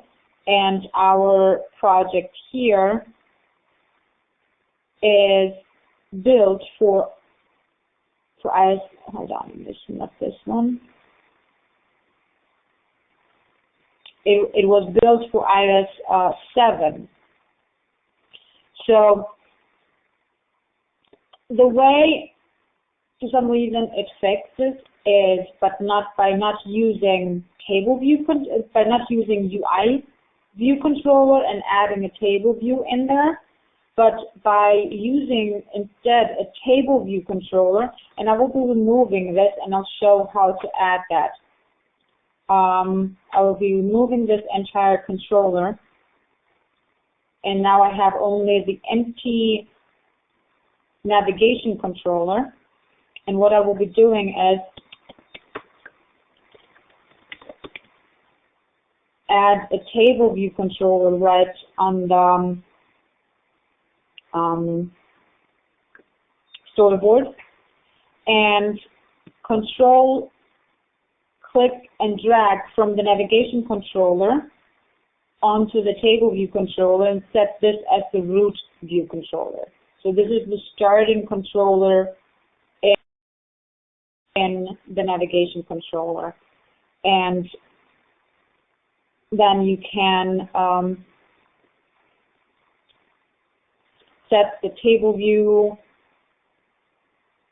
to be grouped and to be static, and you can add then switches in there. Anyways, I didn't want to take much longer to make it work with the UI view controller and the table view containing in there. I will still, after this class, I will look for the solution, because obviously you might want to really create UI view controller and table view inside there to take advantage of other functionality or buttons which you want to position differently. So I will get that solution for you as well. It's just it wasn't that obvious right now. So, but for now we can just either change, and that's probably the best for now to do, change the build target to be 6.1 or later, and then it will be running.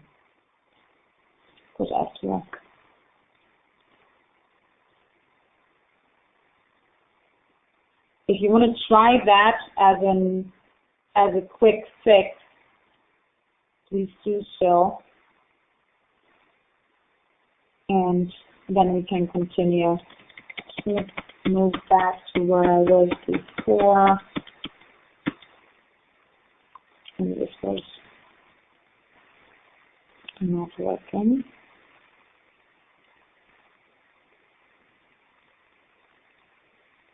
So selecting the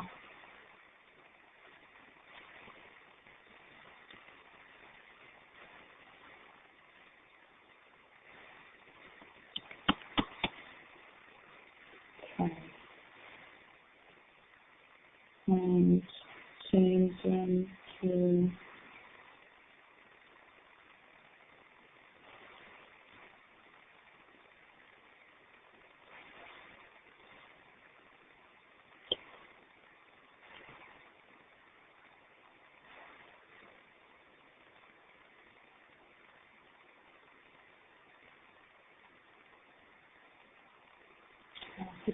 I will have to provide that solution.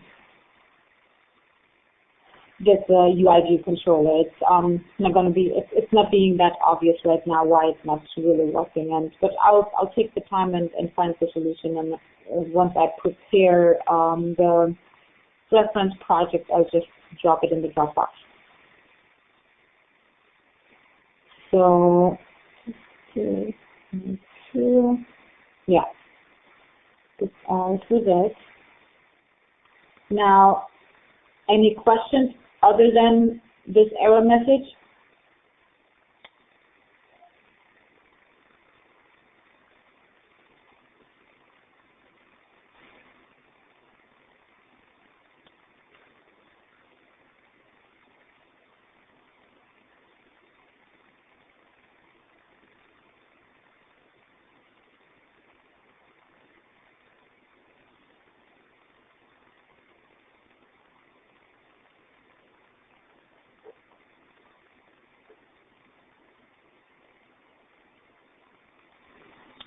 No questions? Okay. So I will be going back to the recipe book because what we will be doing now is, by the way, how fast is this app share?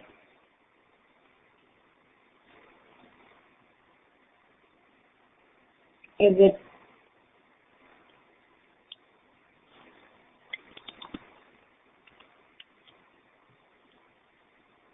okay?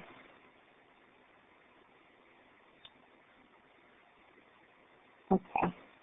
Because I'm trying to keep track as well with the app share, so I have a separate screen where at least I'm not moving too fast, or I try not to move too fast, and sometimes I see on my separate screen that it's sometimes really, really slow. So if at some point for you guys it's really, really slow and you cannot see what I'm doing, or it's just like moving too much, just pause me.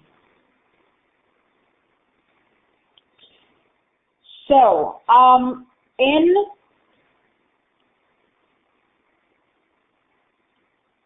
in our recipe book, what we're going to do is, you do remember how we created a separate nib file for last week's project. So we created a separate nib file. We had to load that to show a custom cell. The way we're doing it in Storyboard, it's a little different. And what we will be doing is, we're just going to create a custom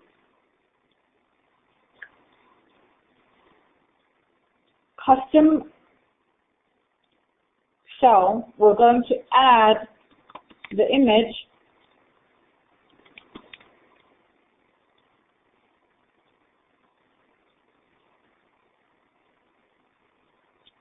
right in this cell. It's not very beautiful, but it's an image. And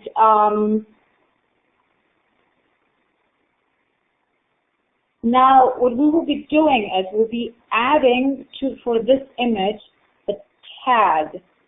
And this tag, I'm starting with 100. I will show you in a second what the tag means. Now,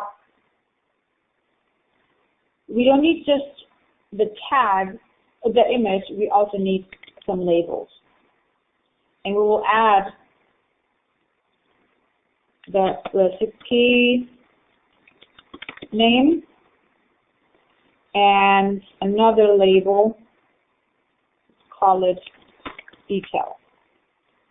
This, just to show a little bit what we can do here. We can also change the font, use completely different fonts. Everything can be done right in here. This we're leaving as is.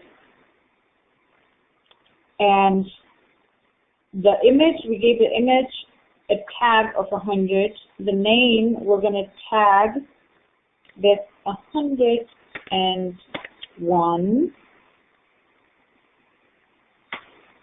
And the detail, 102. And now, in our view controller, we have the cell for row at index, and these stay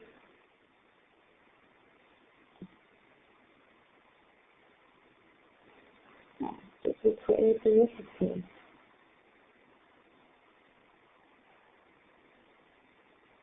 Okay, hold on just 1 second, because I have a before and after project, which I will need to share with you guys. Okay, I think I can also share files here in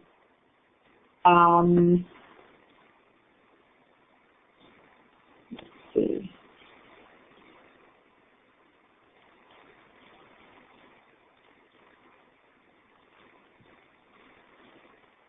Okay.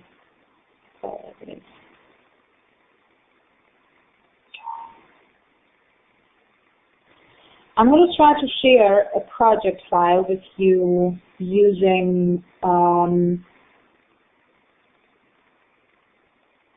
using Blackboard. Let me just find the file share here. I know that it is somewhere.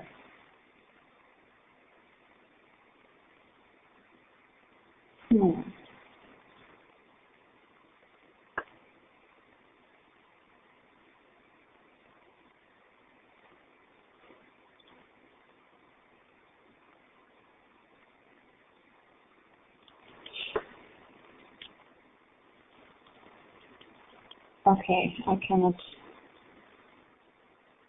find it.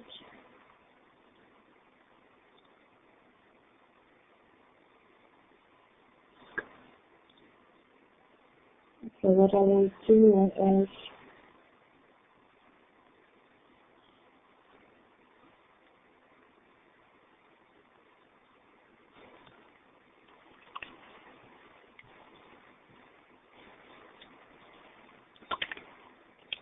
okay, try if you can download this zip file.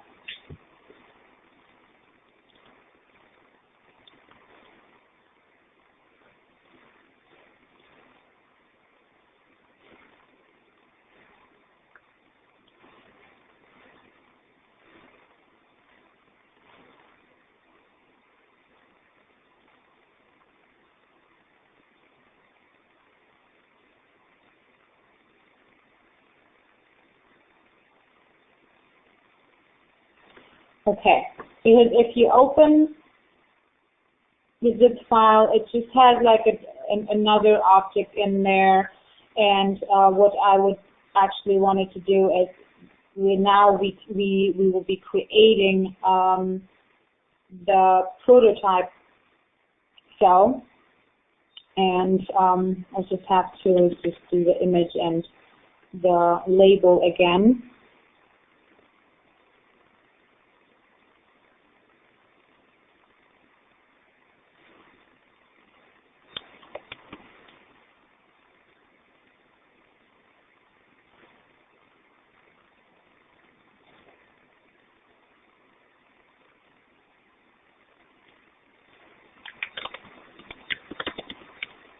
And just tag them.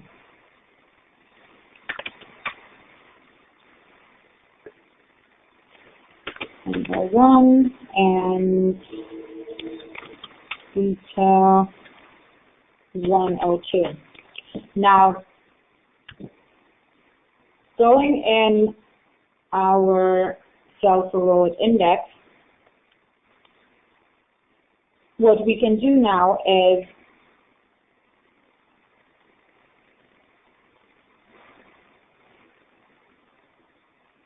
in self-heroic index, we will add,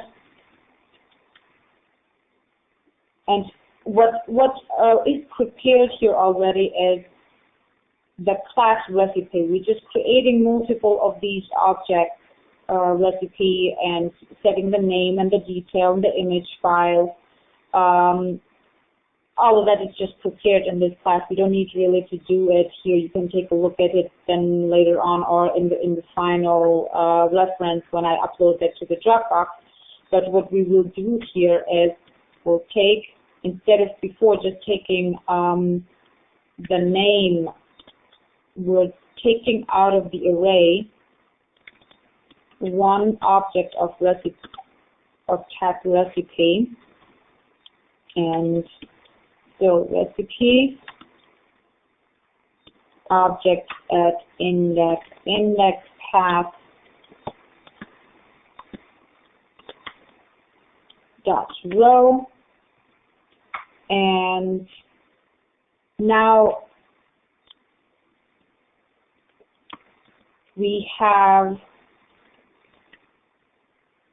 we're creating an UI image view.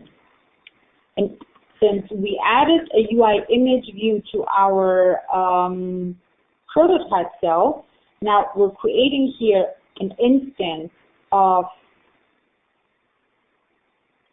UI image view and recipe, calling it recipe image view. We need to initialize it. But how we initialize it is this, using the tag.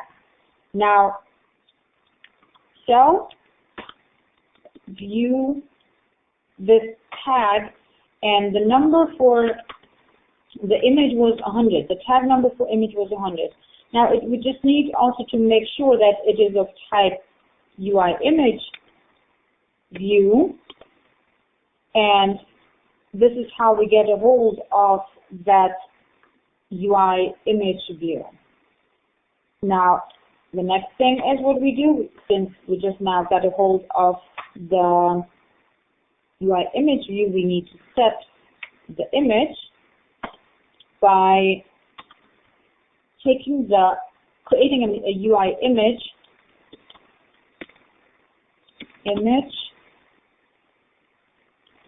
this image name, and the image name, we have it from the object recipe, and it is called image file. So now again, this recipe, we initialized different recipes here, and the image file is set as a name.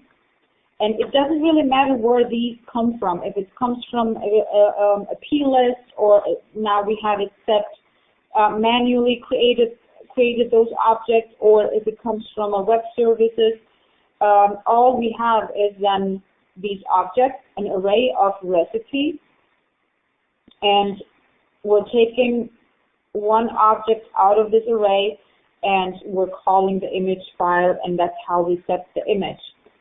And the exact same thing we do then for UI label. We know we have a label called recipe name. I'm just calling it the same as I labeled it. I could, just to make sure it's a label, just add another, like the label up there. And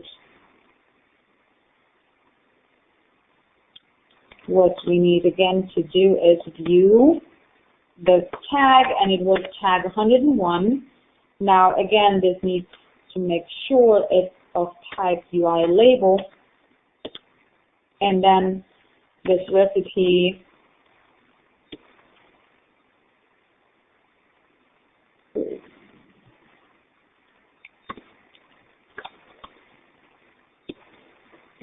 name label, and we're setting the text of the label to recipe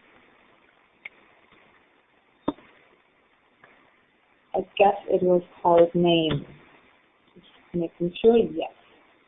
And now the same thing, the detail is a label as well. I'm just going to copy it, modify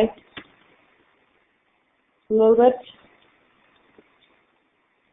and it was 102. So this would already show us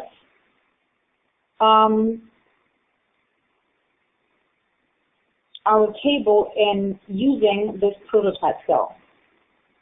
I run this, and I think, okay, not on my phone.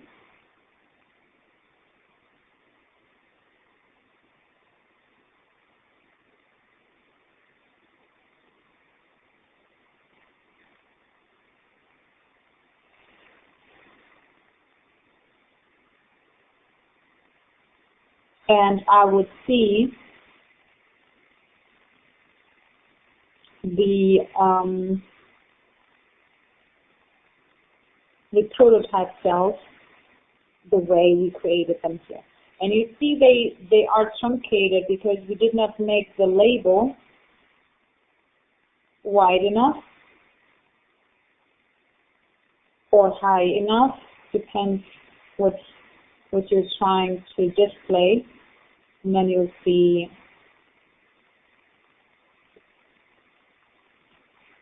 and I can see one mistake I did, because we have to show the detail here and not the naming both.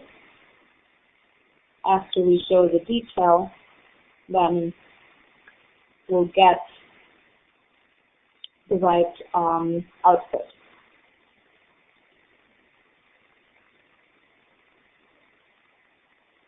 Now, another thing, what we have here, what we can do here, this table is a bit plain, and you've probably seen tables which have the first table has some rounded corners, and where you can see the last table cell not showing more empty rows. The way you'll do that is by styling the UI table cell with some background images. And I have here, where do we get this?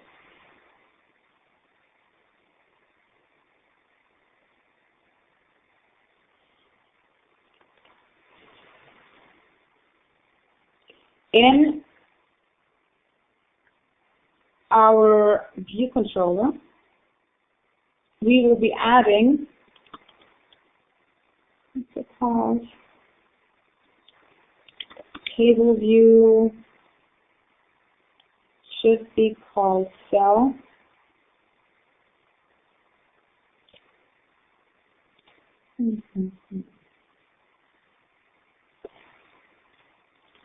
Not actually. In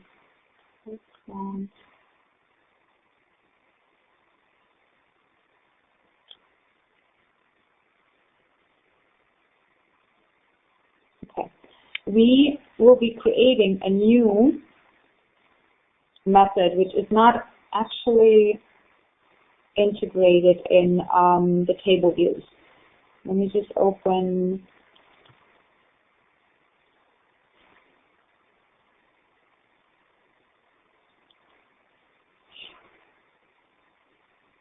and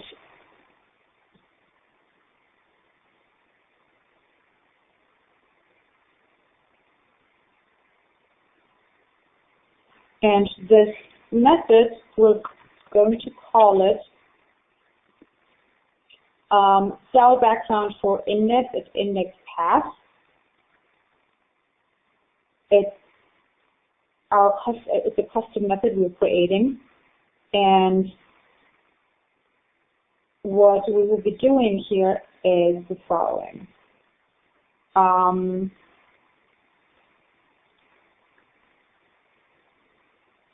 Okay, So we have the row count. We know how many rows in this table view are. We have the index, and we want to set the background. So if the row index is 0, we're going to set the background of this row to the cell top PNG. So whatever the cell top PNG is, you can design them on your own. Of course, in the project I gave you, they're all in there. And if the row index equals row count, means it's the bottom image. Everything else are middle images. So what we will be doing with this is now in cell for lowest index, we will create an UI image, calling it background, and we are calling this method on our controller, and we're passing the index path, which we already have. Since we are in cell for lowest index, we're passing the index path to our custom method cell background for lowest index. Now we have the image. We're creating a UI image view. I'm just calling it cell background. And now we need to allocate a new UI image, and we're initializing it this image and passing this background image we just created into this UI image view. Now, once we have the cell background, the image view, we call it view, so it's clear, it's a view, it's not just an image. What we will do is cell, and the cell has a property called background view, and that's what we're going to be setting, this cell background view we just created. If I run this, and since I had the predefined, since I have the predefined images, and I have all the images needed in this empty project, I should be able now to see the images, the background images for the rows. Now I still see the lines. Those I have to now hide as well. And the way I hide the line is in view did load, and this is view did load. I can just do it at the end here. I can call on the table view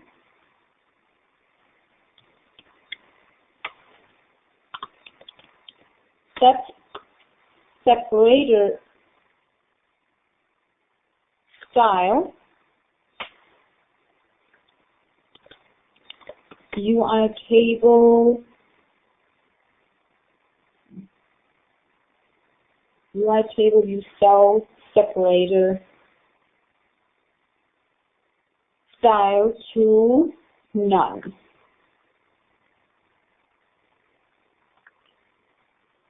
Separation style, that's what it is. Now, if I run this application now, I don't have any separator anymore. So your table should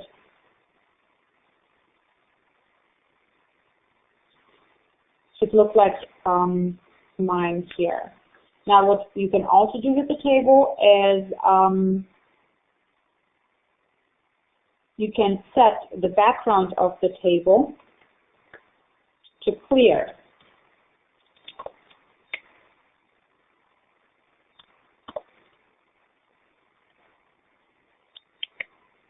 And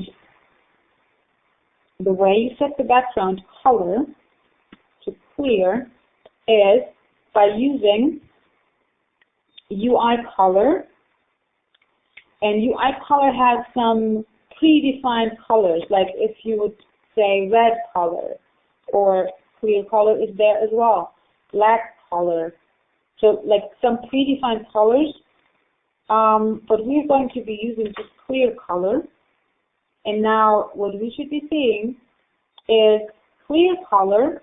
So the table has a clear color now, but the background is, if there is no background image, if there is no background color of the view itself, because we're setting the table view's background color, then what we have is always black. Now, what you can do is set for the background as well, either an image or a color. It really doesn't matter. It depends on how you want your table to look like. Now, what we will be doing is we will be setting the parent view controller's view background color to UI color, and color, we have different ways of creating colors. We're going to create color with pattern image, and we're creating a UI image.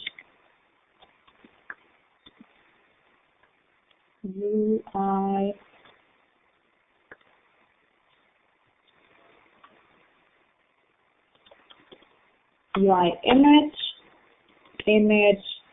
named, and the image named is, I think, Common BG. Running this application now, you'll see there is a pattern and the image is being used as a background.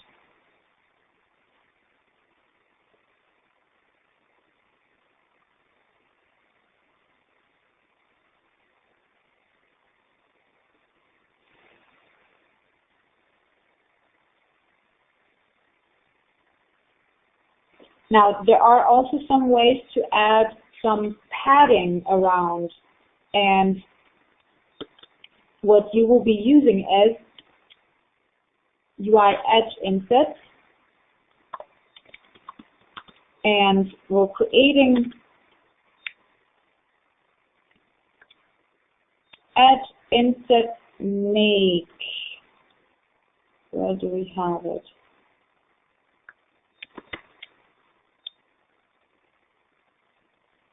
And say 5, 0, 0, 0.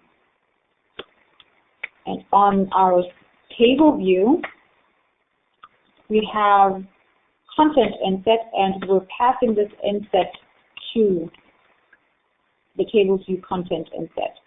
And what you will see is that on the top, we have a little bit of room now, as of before.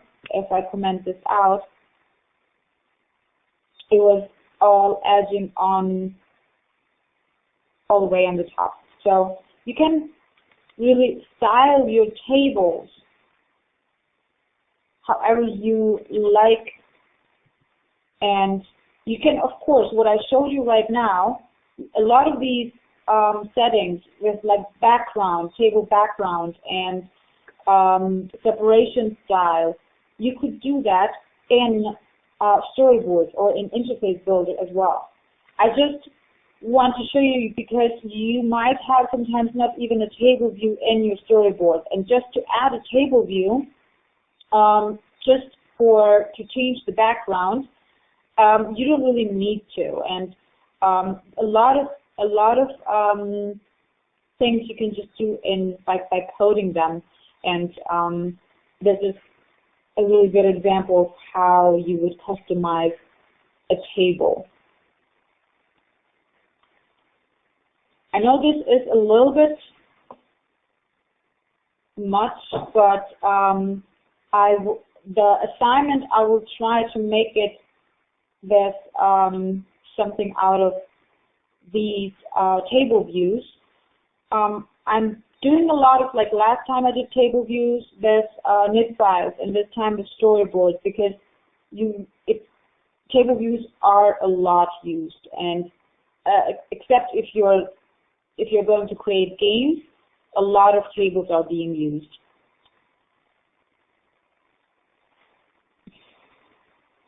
Does that automate, or do you have to do something more?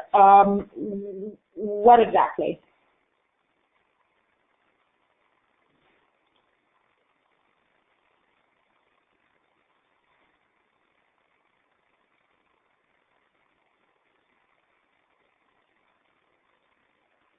Oh, if you rotate the simulator, a table view adjusts, yes.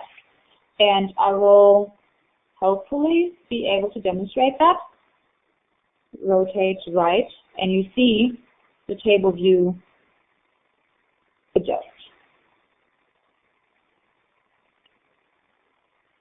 Usually, really, everything would have to do with tables, and if you put a table view inside a navigation controller, which this is the case, it adjusts the navigation controller, the navigation bar will be adjusting, the table adjusts, because it just stretches through all the end, and you can actually see that.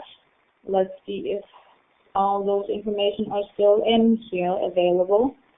Not really anymore, but it's, well,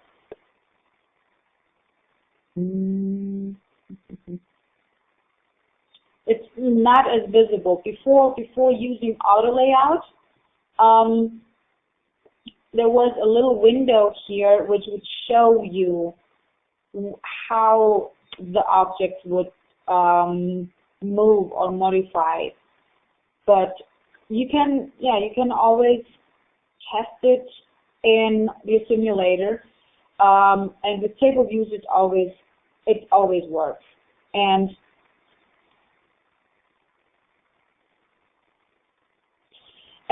it could be an issue, the background image could be an issue, but since what we did here, we did not use the image as an image, we used it as a color. So if I were to say, where is it? Current background color. So I set the background color. So if I would have set, let me see if I can demonstrate that. Background.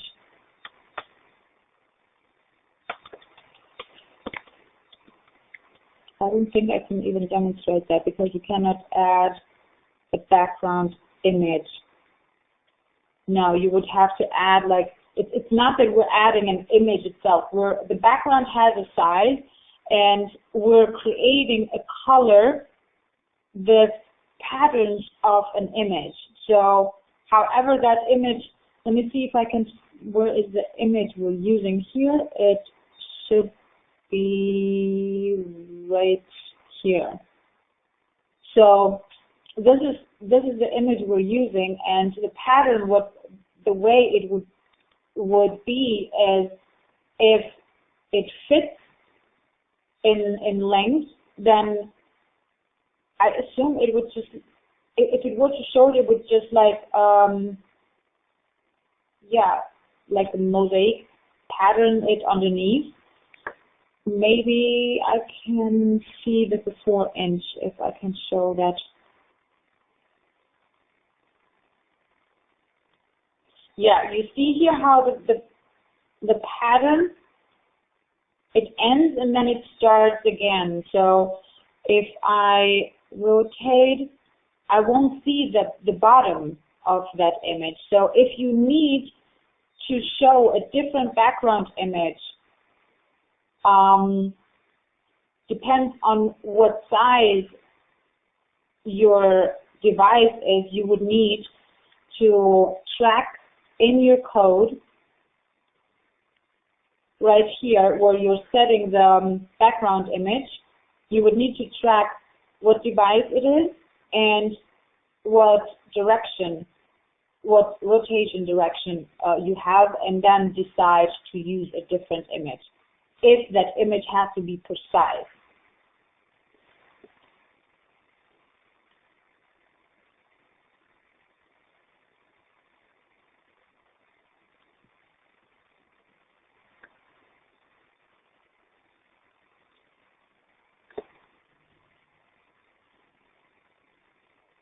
Now, one more thing I want to show, because that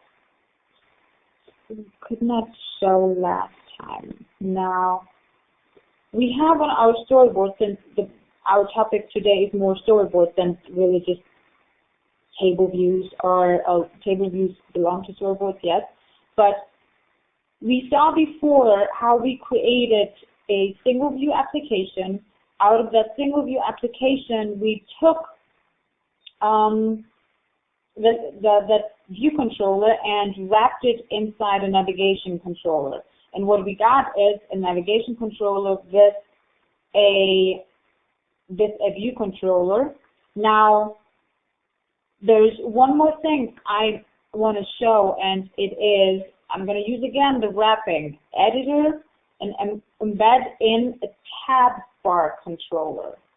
Now, this it's going to get interesting, because you might think, okay, now I have a tab bar controller, a navigation controller, and then, so I have one wrapper, another wrapper, and then the view controller itself.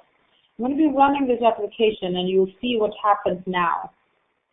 You have a tab bar right here. Of course, a tab bar application does not make any sense if you have only one tab.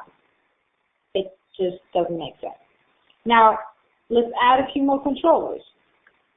And I'm going to create a UI view controller again, place it on the storyboard, and now control, click, and drag from the tab bar controller into the view controller, and I'm not going to be pushing or using any of the segue.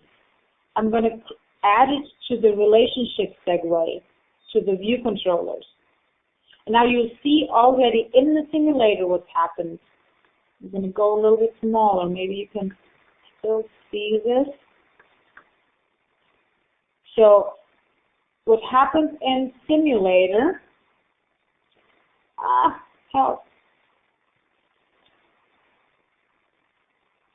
What happens in simulator, in storyboard, is we have this root controller, and you see how the root controller got a hold on the start arrow. We added one tab, this other tab we had already, and you see here we have two tabs in there.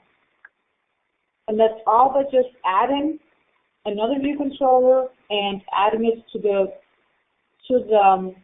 tab bar's controller. If I run this app now I have two tabs. Now our application makes more sense.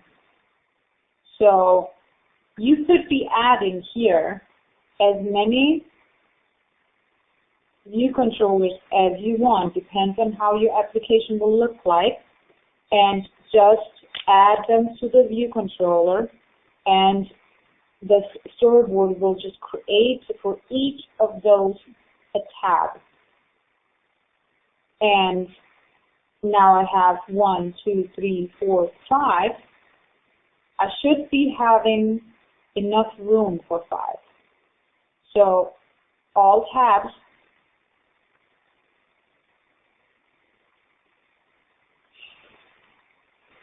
the tab can take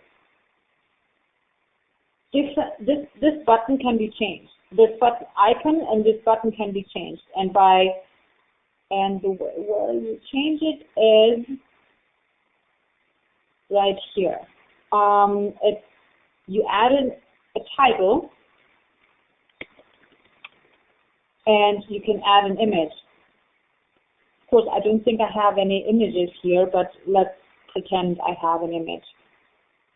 So this one got an image.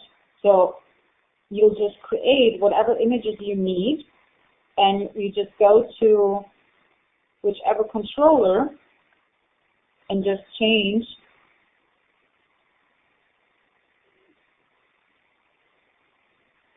the title.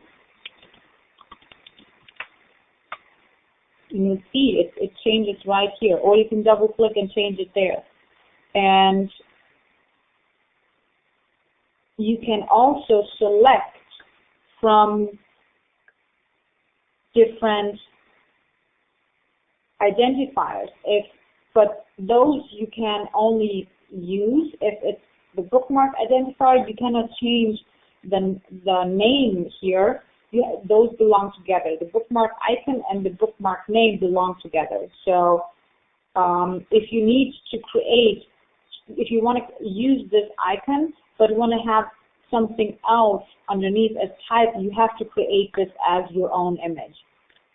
Otherwise, it just uses whatever is specified for this tab. And you can see this here really easily. If I switch the identifier, everything what I had before as title would just disappear. Now, one interesting thing also about the tab bar controller. Let's say you have even a few more view controllers, and all of those are tabs. So now we have 1, 2, 3, 4, 5, 6, 7 tabs.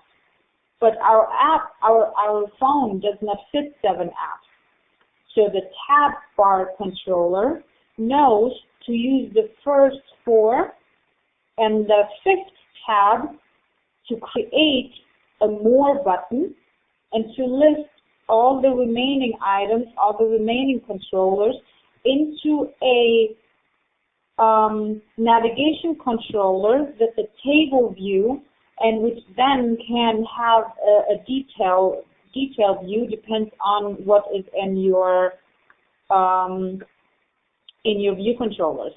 Also, what it creates an edit button where you can move you can organize your icons, like as the user. So you as the developer, you can set which one are the first, but then the user can get the edit button if you allow it, so the user can rearrange those tabs. Similar to what the music player does on the Apple Music player, actually, the iTunes player. And you can combine, of course, right now I added just UI view controllers, but you can combine any controller.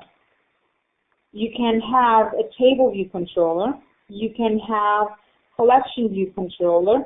You can have, what else? Where is the navigation controller? You can have another navigation controller. Oh, there it is. And all of those, you can add as tabs. Remove maybe 2 so I can see all 5. Then you'll see now this was our custom, which we worked on before. This is a regular UI view controller. This is a table view controller without a navigation controller around. Then we have the collection view controller, which we don't have nothing in there. It's just blank. Usually, if we have a collection there, it would show like a gallery, like the Pictures app. And then we have another navigation view controller with a table view controller. So you can combine any controllers you want in your tab bar. And again, we have no code as of the tab bar controllers. Before, let me see if I find quickly a tab bar example.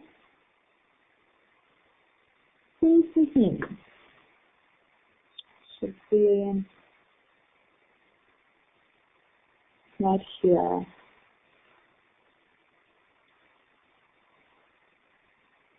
Okay. Before, without storyboards, what you had is, I hope this is, yes. What you had to do is, in your application did finish launching this option, you have to create the view controller, each view controller for in every tab, create them all with the navigation controller wrapping around, and initialize a tab bar controller, and set the view controllers, an array of view controllers, and set this tab bar controller to your root view controller. So you had much more code to do, and every time you would have to add another tab, you would have to create and modify this code and add it into it. So let me see if I can run this. It looks completely the same. Oh, I have the other one on.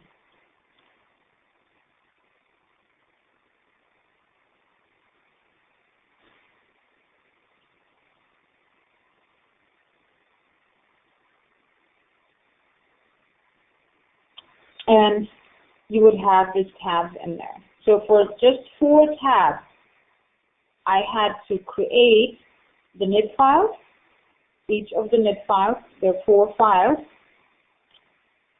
And I had to create all the codes to create the tab bar controller manually. The storyboard, I don't have anything in my code. All of that what you see here is to set the background and what we did before with but nothing else. All happens in your storyboard. And here's now another nice thing about storyboards. Now, if you decide you want to change the way your app works, let's say you have a tab bar, but you want to get rid of the tab bar application. You want to try something different out. Now, I dragged a navigation controller onto the storyboard. And as I mentioned before, the storyboard starts there where the little arrow is. There's only one. But now, see what I can do here. It starts at the tab bar. I want it to start here. I'm just dragging and dropping it to that navigation controller. Now, if I run my application, let me make sure that the other one is not running. I run my application now. And if everything worked correctly, I should be seeing a simulator that's just a navigation controller. So you don't need, if you want to test around a different navigation flow of your app, you don't need to get rid of anything what is on your storyboard just because you want to try some other workflow. So if the new did not work out, you just move the arrow, the start arrow, back to your tab bar controller. You run the application and you have your tab bar back as it was before. So all of that is the beauty of using storyboards. And yes, I think I'm ready for questions. because I think I covered everything what I wanted to do, the storyboard, and it's dead in time.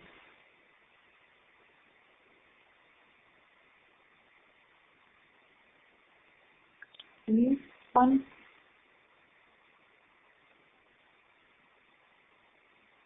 Or you went already to trick or treat?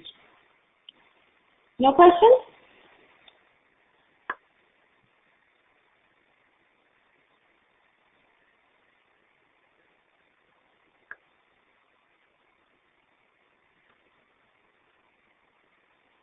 Can I remove any or some view controller? I can remove any view controller I want, or I can either remove the entire controller. If I want to delete this, I just remove it like that. Or if you just want to not get rid of the controller itself, but get rid of the tab only, but still want to keep the controller. You want to just get rid of the segue. Then you just click on that segue and remove the segue. So if this is what you wouldn't want, you're not sure about the other controllers, you just click on the segue and remove the segue. Once you build the app, then you'll see I have now only 2 tabs. So I still have all the controllers, so at some point if you really want to delete those, you just select and delete them from the storyboard. Of course, every of these controllers which I just created, none of them have yet a class. So you have to keep in mind, once you have your workflow in Storyboard, you need also to create the classes and to set the class for each of the controllers so you can do work with it.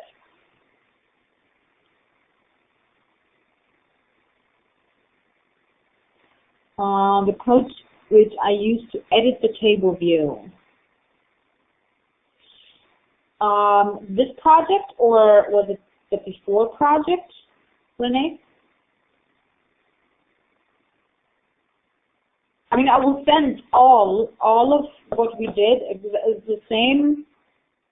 Yes, I will send the final project with the images and borders. Everything the same what I did last time.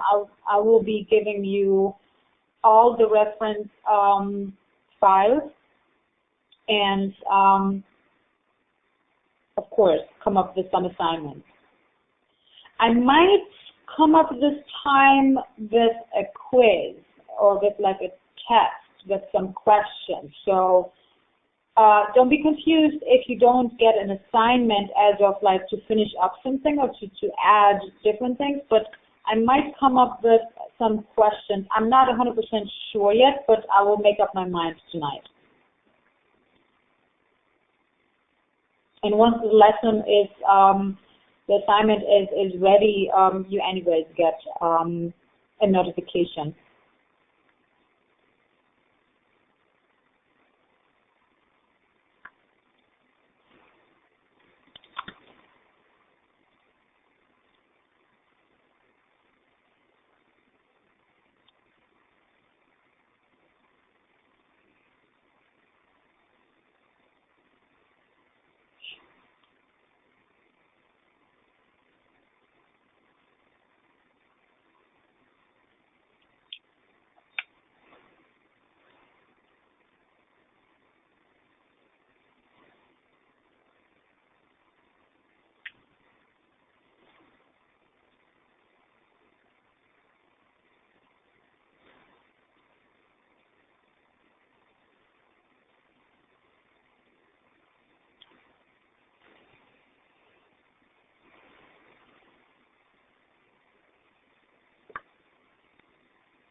Good night, John.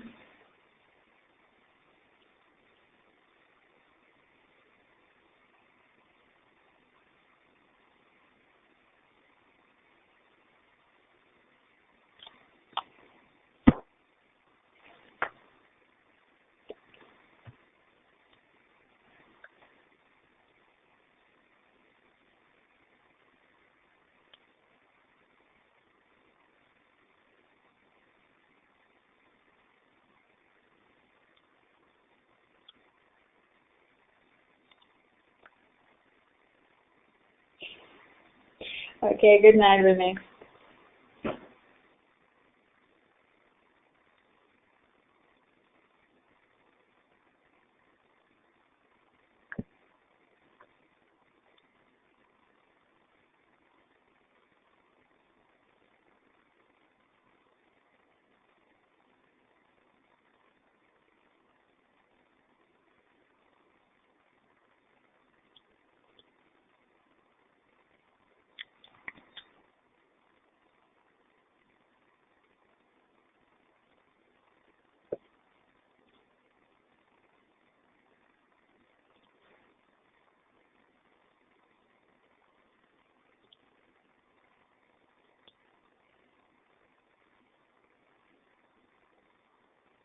Good night, Albert.